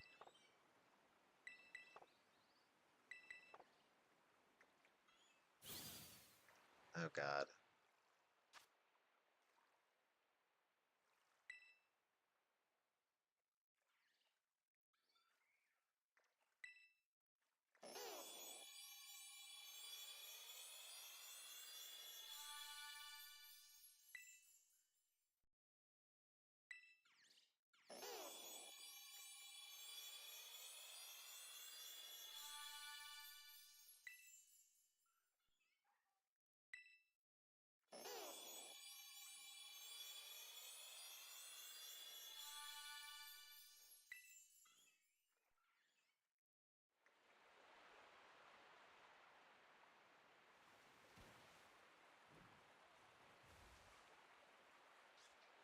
My God, it's so laggy.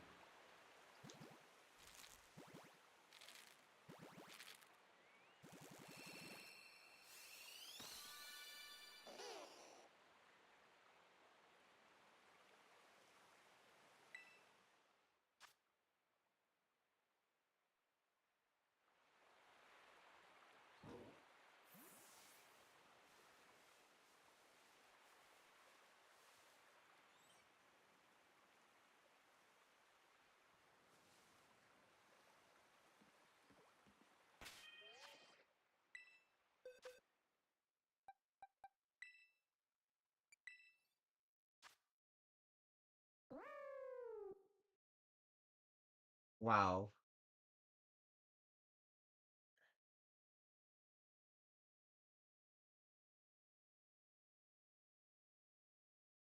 A-L-O-N-O-N-O.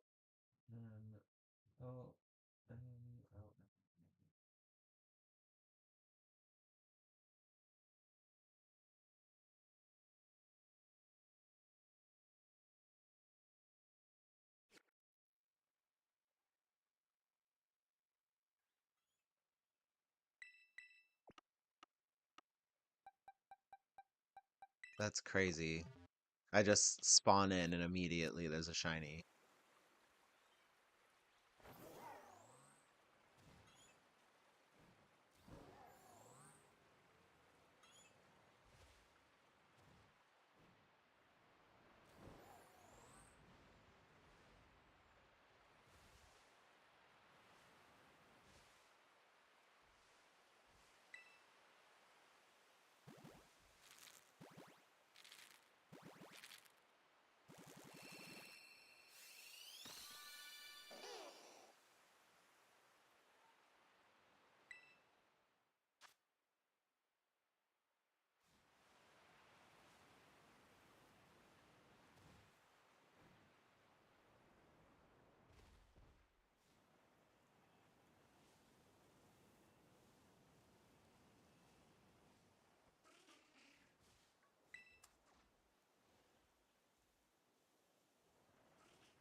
There's nowhere near you.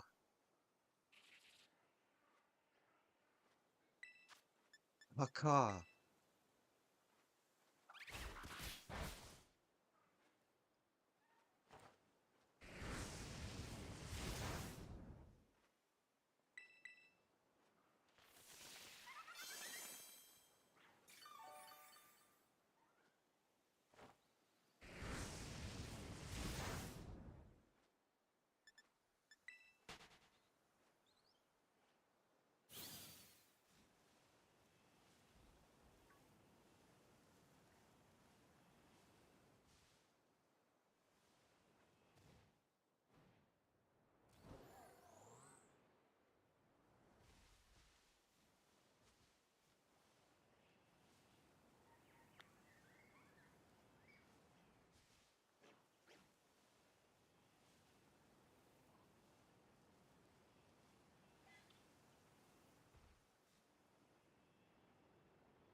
Maybe while I'm hatching Bulbasaur eggs, I'll shiny hunt for other things.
Ah.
That it?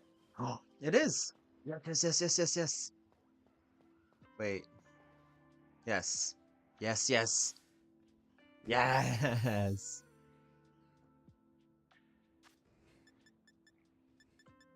Dusk Ball. Nice.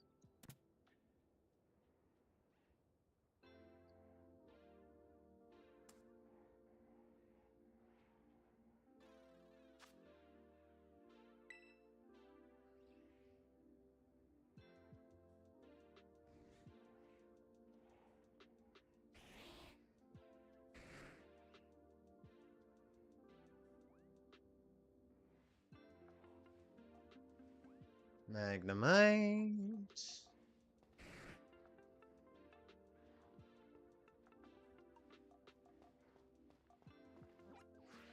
And then Magneton is right here.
Yo.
No.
Oh, that's why.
Okay then.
Pokémon is a video game series that was released in 1998. I will ever replay Sword and Shield. Honestly, Pussycat Dolls are way better background music than most of the music in this game. Hop, what are you doing? And I think you all know what number I'm gonna put down. And now I hate looking at them on my Switch menu, so I wanted to go back and remember the simpler times. You know, the games that make you feel like a kid again, you know, without any taxes or jobs or depression caused by existential dread. And then come back and see what Pokemon is nowadays. You know, the cause of the existential dread. This is in no way a comparison video, I just wanted to go back and revisit Gen 1 in celebration of Gen 9's release. Oh, the 90s. This is our huge TV that is on loan. The age of dial-up internet, Cheers, pagers, and the vanilla ice cream man. Damn, what the hell's wrong with you? What the hell's wrong with you? Yep, she likes me. And the release of Pokemon Red, Blue, and Yellow. A very famous grandfather to every Pokemon game since, and I know he's disappointed with his grandchildren, and I don't think he's putting Scarlet and Violet in the will. I'm about to say it. The games in Generation 1 are a great time, but they are not the best Pokemon games in any sense of the word. I'm sure the moment I said that, most Gen 1 fans are raging down in the comments right now wanting to start another Gen war. Gen 1ers? More like Gen whiners. The Gen 1 games are still playable even today, and you have the right to play these games and none of the newer ones, and sometimes that can be a good thing. But proclaiming that Pokemon Red, Blue, and Yellow are the end-all be-all of Pokemon games is just a flat-out lie. They were amazing for the time when they came out in 1996, when all anyone wanted to do was watch Titanic over and over again. But honestly, nowadays, they're really just okay. But I still love the game more than I don't. It's just one of the most basic RPGs on the market. I've never heard a good reason why these games are the best in the series. I just want to know specifics. It's always either because of nostalgia or because it started the whole series, and those aren't the best reasons to me. I did my replay on my 3DS port so I can move my Pokemon onto my Switch and use them in Scarlet and Violet later, but I do have a working save battery cartridge, so there's that. Why do they always draw Charizard with stubby little arms? I need to say it louder for the people in the back. I liked the game more than I didn't. It's actually a breath of fresh air actually playing this after trying and failing at a Nuzlocke and starting to hate Hop's stupid face. First of all, coming from somebody who's had Gen 1 as their first Pokemon experience, the Pokemon designs are really lazy. One of the laziest. I feel like even till today with some of the new games, the Pokemon Company's design team just pick random things out of a hat. I can work with this. Seal is just a seal. They barely changed the name. Geodude is just a literal floating rock with a face and arms. Krabby is just a crab. And don't even get me started on Voltorb. It's just a Pokeball with a face that evolves and just turns upside down, with an even bigger face and a bigger mouth. And yes, I know Gen 5's Pokemon aren't any better, but I'm not talking about them, am I? And what about the sprites?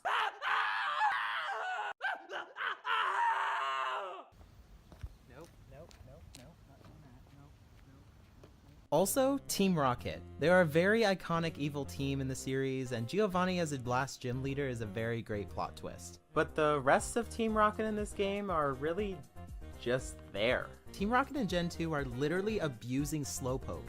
And yeah, Gen 1 they killed one Pokemon, but in Gen 2 a whole generation of Slowpoke had their tails cut off for profit. The evil teams in all Pokemon games are just there to extend the game as a sort of subplot on top of you collecting 8 gym badges. I'd rather just a Pokemon game with just the gym badges and nothing else after that. I'd really like that, thank you. Team Skull, Team Flare, Team Cypher. I hate all of them, and nobody plays the Pokemon games for the story anyway. I hate having to beat Team Rocket every time I have to do something important, like the fossils in Mount Moon, or just the whole thing with Lavender Town and Cubone's dead mother.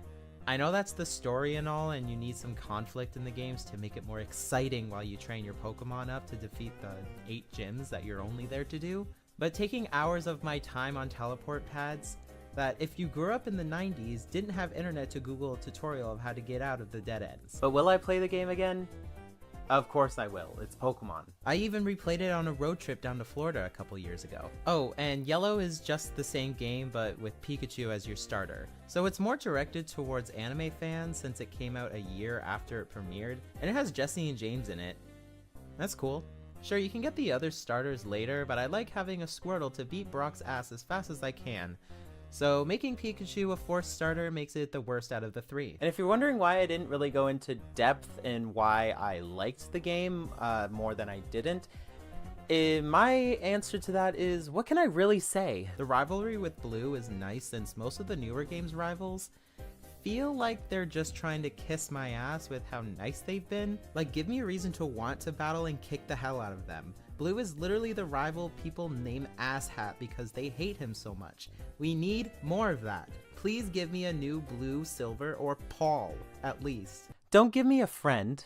Give me a personal nemesis to destroy. Besides that, there's really nothing special about them. Just the regular bare bones rock, paper, scissors battling and catching system that's been used for 26 years in every Pokemon game after that. What I did like about the first few evil teams is that they were actually scary and sort of rip-offs of the actual Mafia. Now the evil teams are just skipping classes and ripping up their homework. Oh, Scarlet and Violet. They're definitely games.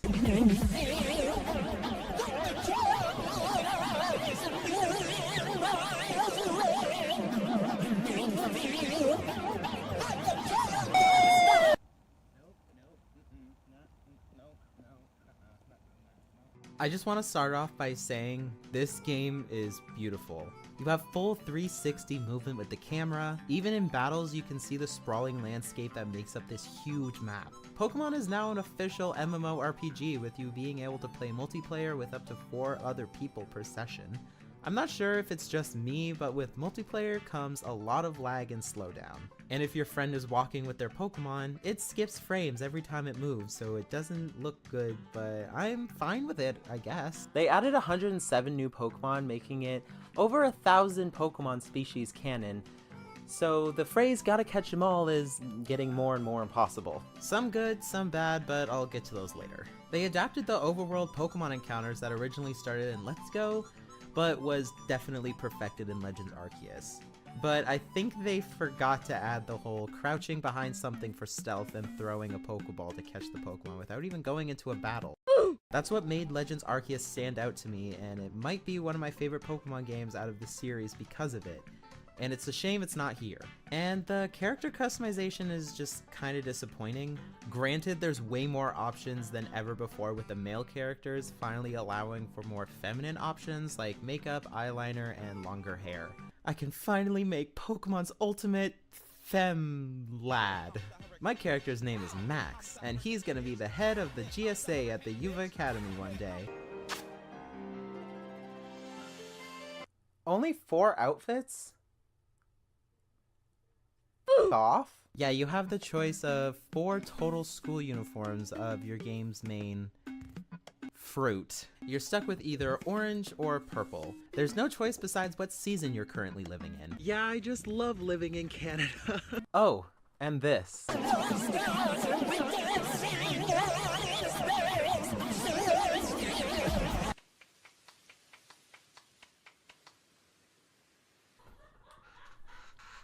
I know what you're all saying. But Alex, the game just came out. What did you expect? There is gonna be glitches. No, that is a horrible mindset to have. This game, need I remind you, is $80 at launch, and most of the world starts lagging because of the textures slowly loading in from you just walking normally. I'm sorry, did I say $80? Since I went to opening night and pre-ordered it, it costs me $90.35. I think we were all blinded by the excitement that we forgot that the last Pokemon game that came out before Scarlet and Violet was 10 months before this. I didn't notice this until Moist Critical said it in his video. I'm talking about excusing all of the obvious problems and writing them off as not a big deal when there are a lot of unacceptable, objectively broken things about this game? Why are we okay with a game launching and not really being playable for the most part?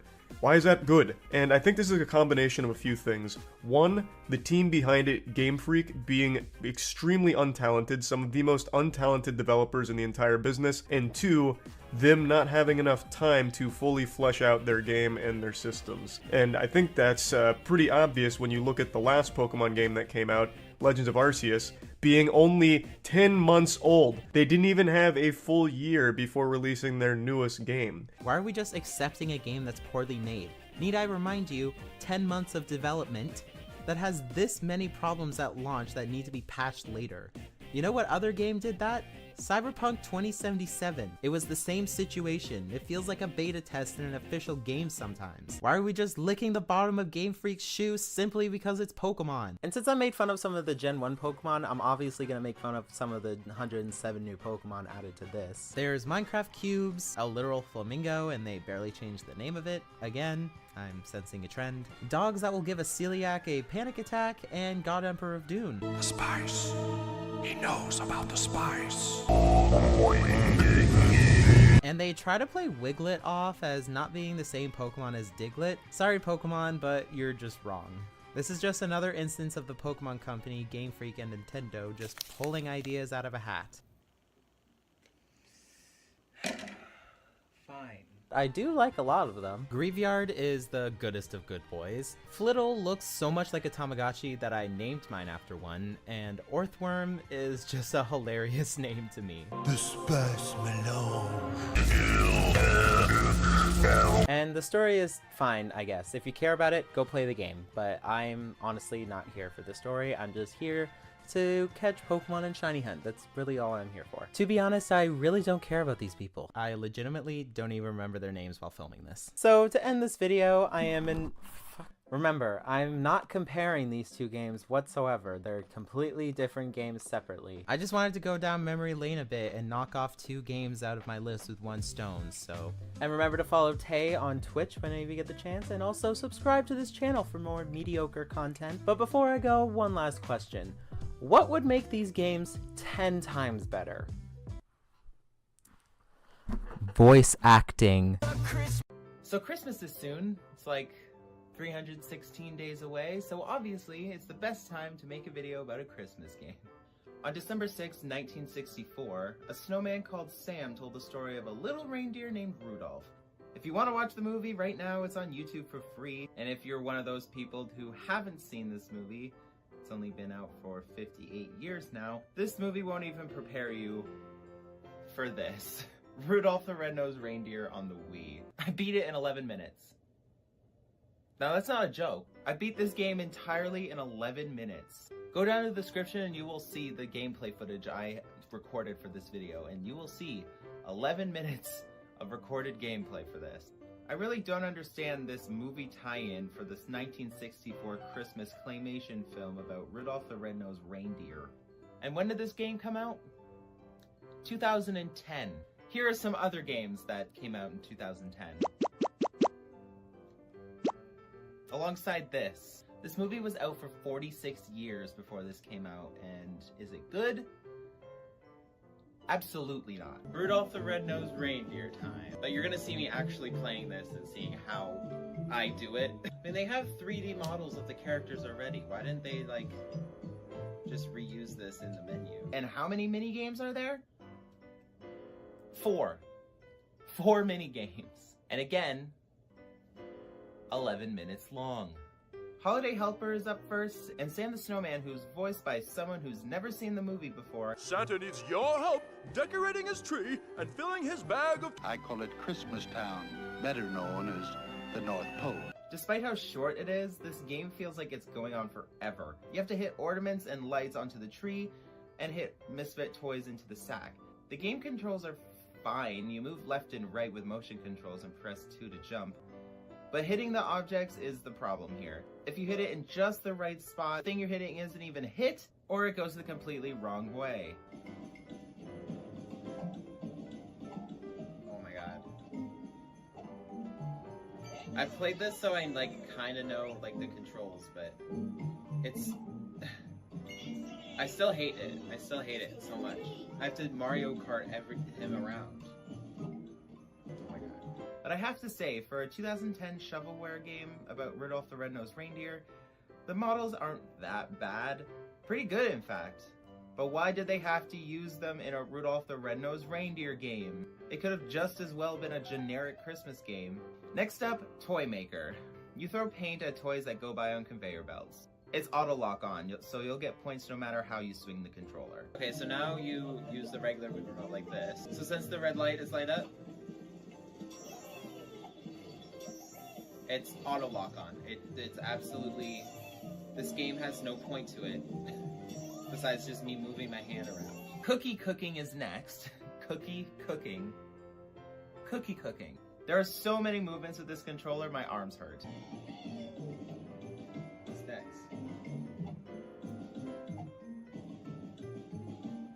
You alternate between doing this, and then doing this, and then doing this. And the last game is Saving Christmas. You pick between a male and female elf to play as, and this game is just throwing toys at houses. It doesn't matter if you get it on the roof of the house or in the chimney. And even if you miss, there's no discipline. And after delivering all the toys to the 5 houses in the entire world, you win and you're booted back to the title screen. Santa and the elves are already planning for next year. I know. I saved Christmas, no need to thank me. They will go down in history.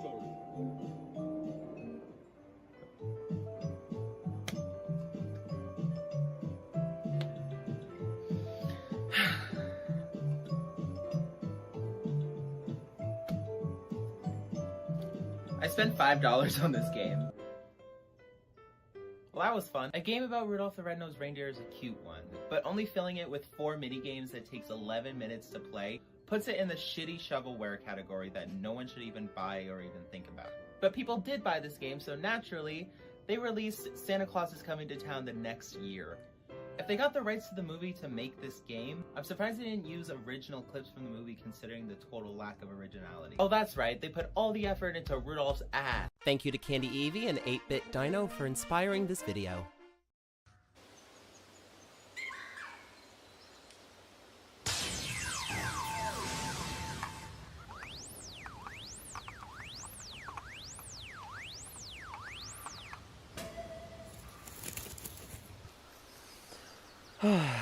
Sorry, buddy, I gotta do this to ya. There. You're an advertisement now.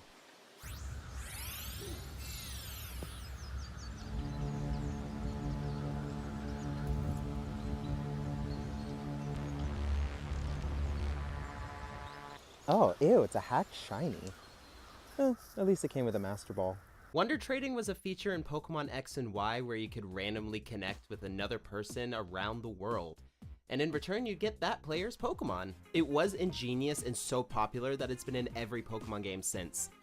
Well, besides a couple of spin-offs and remakes, but the core of Wonder Trading has stuck around all of these years. Did anyone else watch Nappy's Wonder Trade Wednesday streams back in 2015, 2016? Is that just me? But in the year of our planet, 2024, the original Wonder Trade servers have unfortunately died. But now with Pokemon Scarlet and Violet, it's called Surprise Trade. But for the sake of this video, I will be referring to it as Wonder Trade, like how it always should be. I did say YT Candy Eevee and 8-Bit Dino inspired this video, so you can assume what kind of video this is. I Wonder Traded 1,000 Pokemon.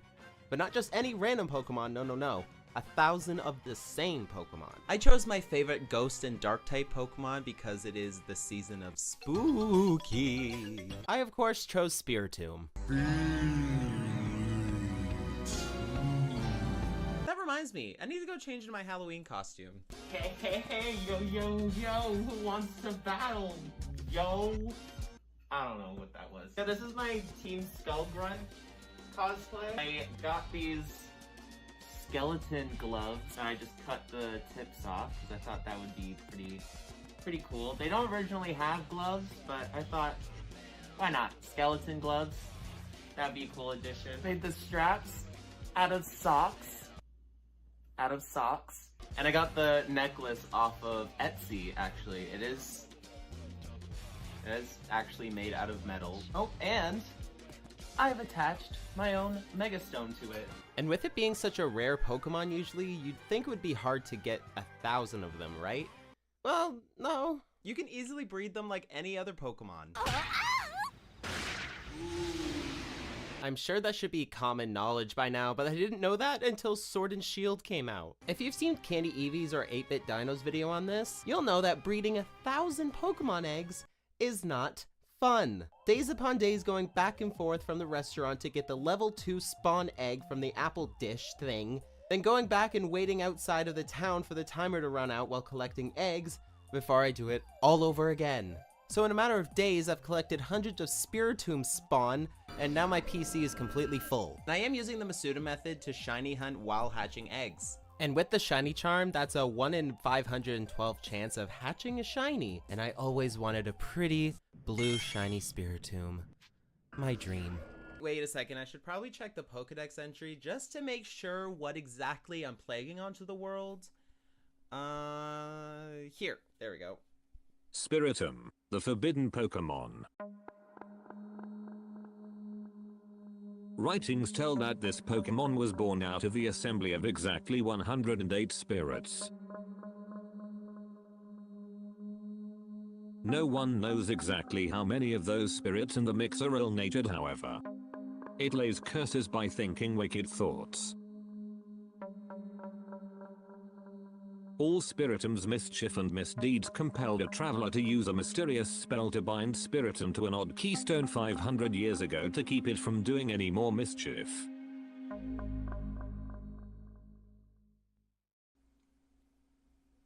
Oh. Spirits of what? People? Pokemon? If I collected 1,000 of them, does that mean I collected 108,000 souls of both human and Pokemon and spread them across the earth? Let's be real, humans are just related to Pokemon and no one really talks about that enough. We're not even going to talk about the recent Typhlosion lore leak. That was just... no. Other than looking cool, I have seen Spiritomb used competitively, so maybe not a lot of people have a Spiritomb out there.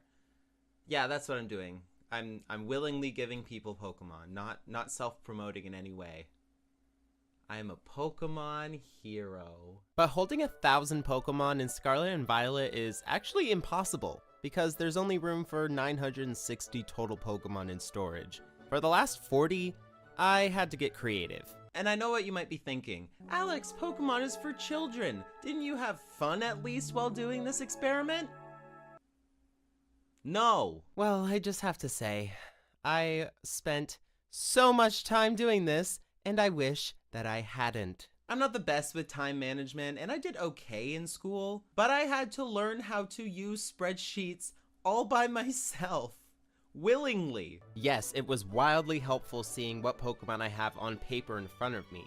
But it was a bitch to fill out. I have to type down the Pokemon's name, if they're a shiny or hacked, what Pokeball they're in, if they have a nickname, what original region they're from based on their language, and so on. Anything that makes a Pokemon stand out. It's, you know, mostly Route 1 Pokemon and shiny hacks, but I just had a great time spending hours upon weeks of my time doing this. For perspective, I started trading on August 9th, 2024, and I ended it September 18th, 2024. Took me 6 weeks. In that time, a lot of things happened to me. I started my Star Trek Online series, I went on 2 cross-country road trips from Ontario to British Columbia, then back, and I went to a pretty nice wedding.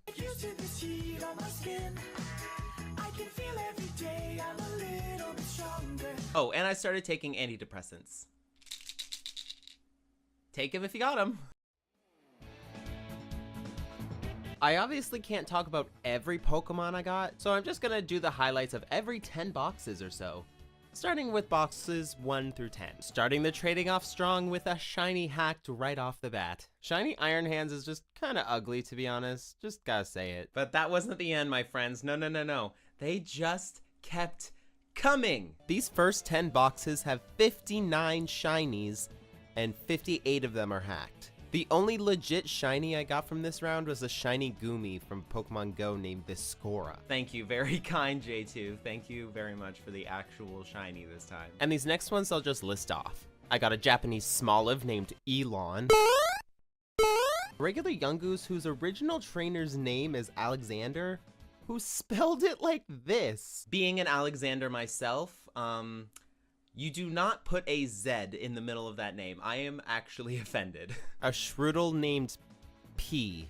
I hope you're amused, Mason. Thank you. Thank you very much for this. Then I got this Clodsire named Whoopie. I'm assuming he was traded because little Timmy over here was a little too attached to his Whooper, and when it evolved into this thing, he was like, no thank you, and traded him away. Then I got this really confusing regular hacked Spidops from a guy named Kevdog. It's not a hacked shiny, it's a regular hacked Spidops. No wonder he didn't want it. A very appropriately named Starly named Star. An Applin named Fatty Boy. Wait, let me just get him more fatty here, 1 second. There we go, that's better. Now he's a fatty boy. Oh, and the actual Yoda, the Jedi Knight himself, sent me a Wiglet. A Tarantula named Tula, and an Igglybuff named Ball. In box 5, I got 3 Pokemon from the same trainer named Corey. I checked, and yes, they do have the same ID numbers. Oh yeah, and I forgot to mention, in my first box, I got a whole-ass Urshifu. Not a hacked or shiny, just a regular Urshifu. And the only actual ribbon I got from these first 10 boxes was a Paldea ribbon from a Pawmot. That means this Pawmot completed the Elite Four with this trainer and became the champion. And then Michael was like, nah thanks, bye. It's a good thing I didn't get one of my Spiritombs sent back to me.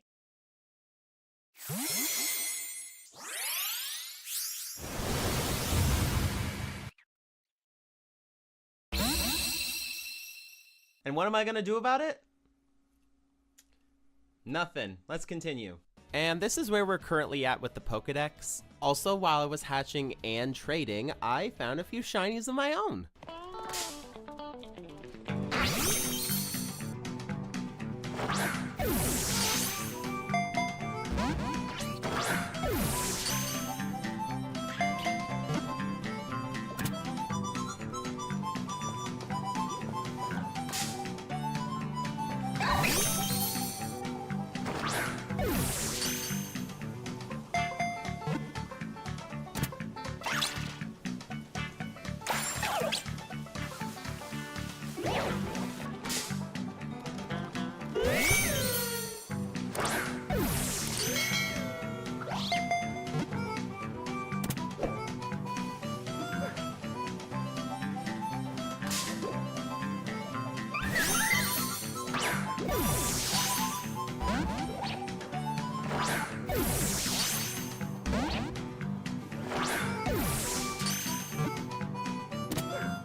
This round was a little more interesting. I hatched 2 more shiny Spiritomb, fuck yeah! Now I can play BDSP and Legends with individual shiny Spiritomb. I got a lot more shiny hacked Pokemon this time around. 68 shiny Pokemon in total this time, and 66 of them were hacked. 2 of them were actually real shinies, a Larvitar and a Flittle. Shiny Flittle kinda looks minty to me. Sonic the Hedgehog himself sent me a rare Mousehold family of 4, and I don't even have that form yet. Yes, thank you so much, Sonic. We couldn't have done it without you. Meow? I got my second legendary, and it's a hacked shiny Articuno. A Gyarados named Yenner from Yenner. And I also cannot escape the amount of gimme ghouls with different Terra types coming my way because there was some event going on while I was trading so I just kept getting people's rejected boxes. And it only added 90 more Pokemon to my Pokedex, so you can tell it's not going very well. And I had to actually rush those last couple boxes because I was about to go on 2 cross-country road trips from Ontario to Vancouver and back again, dropping off my sister for school. Just get it. There and put welcome to Manitoba. Also, while editing, I had to go to Toronto for 5 days, so I had to put a little extension on when I wanted to release this video initially. I played a lot of Pokemon Go while I was on the trip, catching Pokemon wherever I could, including outside of a Denny's, and even catching the event Diancie while in the process. I have 3 Diancie now, don't ask me why. I also went to Lake Louise in Banff and took a rock straight out of the lake. I'm not saying this is an actual rock that came off specifically from the Rocky Mountains, but I got it from Lake Louise, so I'm gonna say that it is, and I'm just gonna keep saying that it is. I also got to go to Steveston, Vancouver, where they filmed Once Upon a Time. Oh my gosh, the place I have been wanting to go to so badly. It's Mr. Gold's shop. Now it's Mr. Gold's Gelato, but they didn't have anything Once Upon a Time related anymore because the show was too old. So that sucks. And then we drove all the way to Vulcan, Alberta. Any Star Trek fan's dream. Just for reference, this is how big Spock's hand is compared to mine. I bet you're jealous now. And of course, I took my Switch with me. I did only hatch a couple of boxes while lounging in the backseat of the car while the rest of the family took turns driving because I don't have my license yet. We stayed in a number of hotels, but I was only able to connect to only 2 hotel Wi-Fis with my Switch. A Comfort Inn in Alberta on the way to BC, and then an Alpine Inn on the way back to Ontario. You might be confused why I only did 2 boxes while I was there. That's because I got really annoyed because I got the most hacked shiny Pokemon in a single box out of any boxes before it. My 22nd box was half filled with hacked shinies. But besides all of that, what did I get in these 2 boxes? Well, I got a Hoppip from Normie Girl, okay, a Starly from Mr. Bacon, and unfortunately there was no more shiny Spiritomb, so that sucks. There wasn't really anything interesting this time around. It only did add 9 Pokemon to the Pokedex, so let's just finish off these last 10 boxes.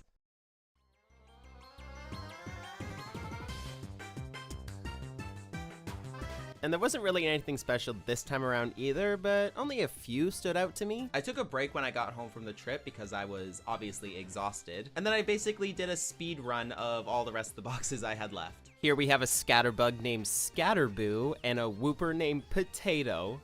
That's adorable. I also got 2 Pokemon from a guy named Fuckface, a Gengar named Spooky, and just a simple Tynamo. I didn't get any more shiny Spiritomb this time around, but since I got 3 shiny Spiritomb before from the first couple boxes, I had to breed 3 more Spiritomb eggs. So I got my Japanese Ditto and one of my shiny Spiritomb and made them go at it.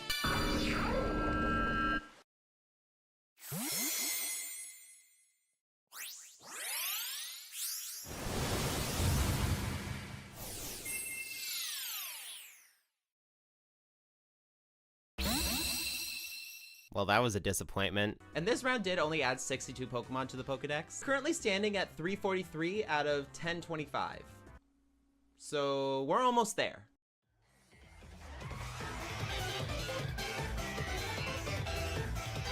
So since Scarlet and Violet's PC can only hold 960 total Pokemon in all 32 boxes, I hatched 40 more Spiritomb eggs and brought them over to Pokemon Home. In the app version, it actually allows you to view your Pokemon, transfer Pokemon from Pokemon Go, and lets you use the GTS and 2 kinds of Wonder Trade features, the Wonder Box and Trade Rooms. Trading with random people on the internet to get their rejects, but this time on your phone. And trading from home means that you're not bound by the Paldean Dex, so you can get any Pokemon you possibly think of from these. I traded the first 30 Spiritomb in Wonder Box and the last 10 in the Trade Rooms. The Wonder Box feature is the better out of the 2 for the trading, but trading all 30 Spiritomb does take longer than you'd expect. It does take an hour for the trades to go through, but it doesn't kick you off the servers like the trade rooms do. So all 30 Spiritomb will be traded in about 3 hours, give or take. 3 hours later. An Alolan Raichu from a guy named Moist Hands. Or speaking moistly on them. And the only nickname Pokemon in this box is a Gligar named Scorgula. Did I get that right? Shiny Collect sent me a regular Grubbin. That's not a shiny, so I guess they just didn't want it. I have to admit, the trade rooms are really fun, but super glitchy. Trade rooms in the Pokemon Home app is where you can connect to 1 out of 20 people to trade with. And it is the worst Pokemon related thing I've ever experienced so far. I was kicked off so many servers. And when I could connect to the servers, you could see what Pokemon people were trading. And I didn't really like that because it's a wonder trade. Because I wanted to wonder what Pokemon I was gonna get. This was the last box, but it's actually my favorite out of all of them. Then I got 2 more Pokemon Home promo Pikachus. I guess nobody wants these. Stop giving us promo Route 1 Pokemon. Nobody wants these. And then a regular level 20 Yveltal from Pokemon Go. And the very last Pokemon I get on trade rooms is...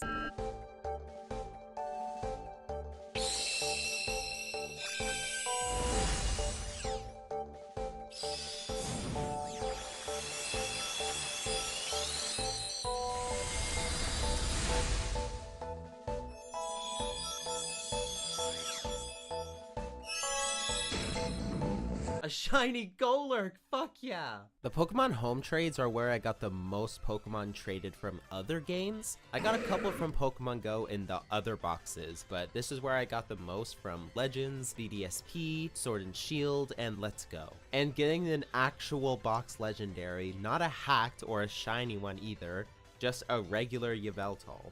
I mean, I'll take it. And after completing all of the boxes, how did we do? We only completed with 357 out of 1025. Pathetic. After all those weeks of hatching, trading, and cataloging, how did I do? What Pokemon from each generation is the most popular trade? What Pokeball is the most used? What country has the most trades? Obviously starting with Kanto. I got 29 total shinies. All of the shinies were hacked, and the award for most shinies in Generation 1 goes to Gengar with 16. And getting Zapdos and Articuno were pretty cool, but those were hacked too, so that's no good. And for the top 3 most traded Kanto Pokemon, Charmander is actually at number 3 with 10 trades. 6 of those were actually hacked shinies. And number 2 is Gengar with 18 trades. Like I said, 16 of those were hacked shinies. Yes, 16. And a lot of those hacked shinies were Haunters that evolved into Gengar after being traded to me. Wasting my goddamn time. And the number 1 most traded Kanto Pokemon, I guess you can bet what it is. That's right, of course it's Eevee with 19 trades. Of course, one of the most popular Pokemon of all time next to Pikachu. I was surprised there was only 1 hacked shiny too. And the number 3 most traded Gen 2 Pokemon is Blissey with 7 trades. Number 2 is Skizor, specifically hacked shiny Skizor, with 9 trades. And the most traded Generation 2 Pokemon is... Hoppip, with 17 trades. Of course it was going to be a Route 1 Pokemon. And Generation 3 finally has some winning ties. Tied for number 3 is Spoink, shiny hacked Milotic, and Tropius, all with 4 trades. Number 2 is Ralts and Swablu with 5 trades. And at number 1 is Azurill with 9 trades. And we're finally on to Generation 4, my personal favorite generation. And no, I did not include Hisui forms here. And of course at number 3 is a tie with Shinx and Riolu at 5 trades. Riolu is really popular and Shinx is another Route 1 Pokemon. Number 2 is Gible and hacked shiny Porygon Z with 6 trades. And the most traded Sinnoh Pokemon is hacked shiny Rhyperior with 7 trades. And finally, moving on to Gen 5, this generation actually has 4 third-place winners. Zorua, Foongoose, Axew, and Beartick, all with 3 trades. Hacked Shiny Conkeldurr at number 2 with 6 trades, and all of them, just like Gengar, evolved from Shiny Girder. And the number 1 most traded Gen 5 Pokemon is Deerling with 7 trades. Generation 6 is the first generation with a legit legendary, being that fucking Yveltal. A level 20 Yveltal from Pokemon Go, but it's a box legendary nonetheless. The third most traded Generation 6 Pokemon is Skidoo with 8 trades. Number 2 is another Route 1 Pokemon with Scatterbug at 9 trades. And then Froakie at number 1 with 10 trades. 2 of them are hacked shinies though. Sun and Moon introduced Alolan forms, so that's where these ones are going on the list. And 2 of those forms are actually at the number 3 spot in a tie with Alolan Vulpix and Alolan Golem with 5 trades. 4 of those Golems are hacked shinies though. Number 2 is Rockruff with 6 trades.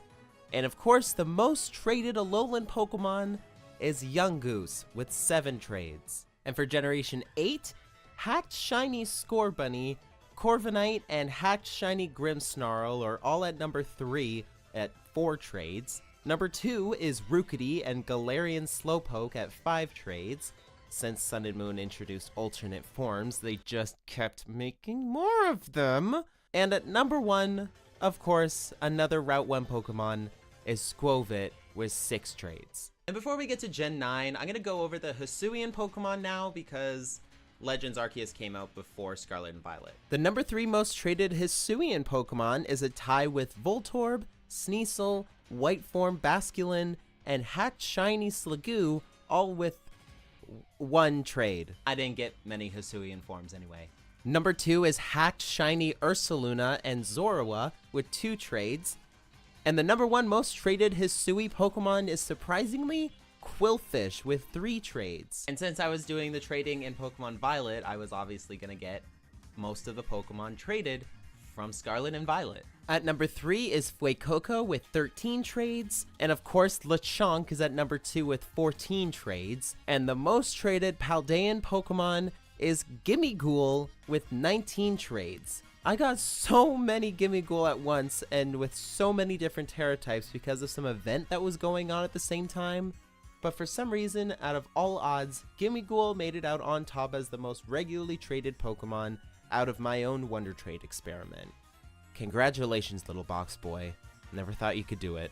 And how ironic that the most traded Pokemon in this Halloween video is a ghost type. And just as I suspected, most of the winning Pokemon are just Gen 1 Pokemon people throw onto Wonder Trade just so they can get a quick pseudo-legendary or something. I know you might think I'm ridiculous, but yes, I counted every type of Pokeball that was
shit.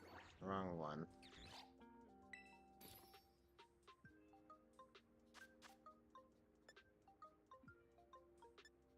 Okay, there we go. I can do that one.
Fuck.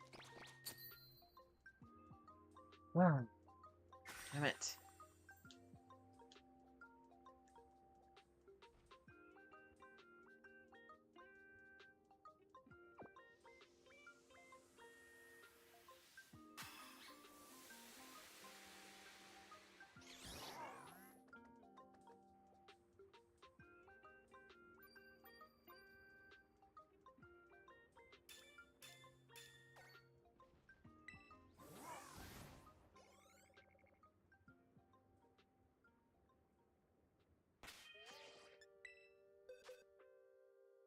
Ah, shit.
Ooh. Is that it?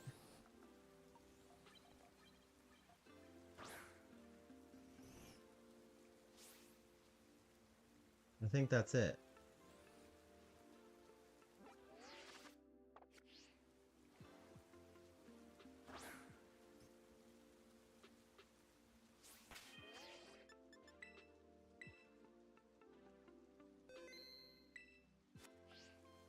And wait until this weather goes by, I guess.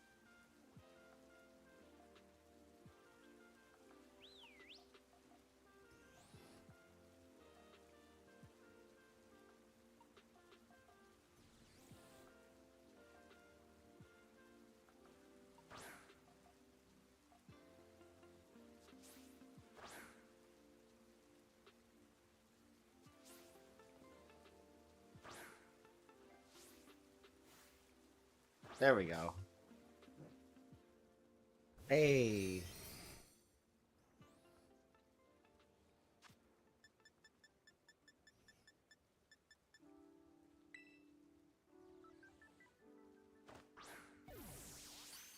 Oh, shit.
There we go. Hell yeah.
Oh, God.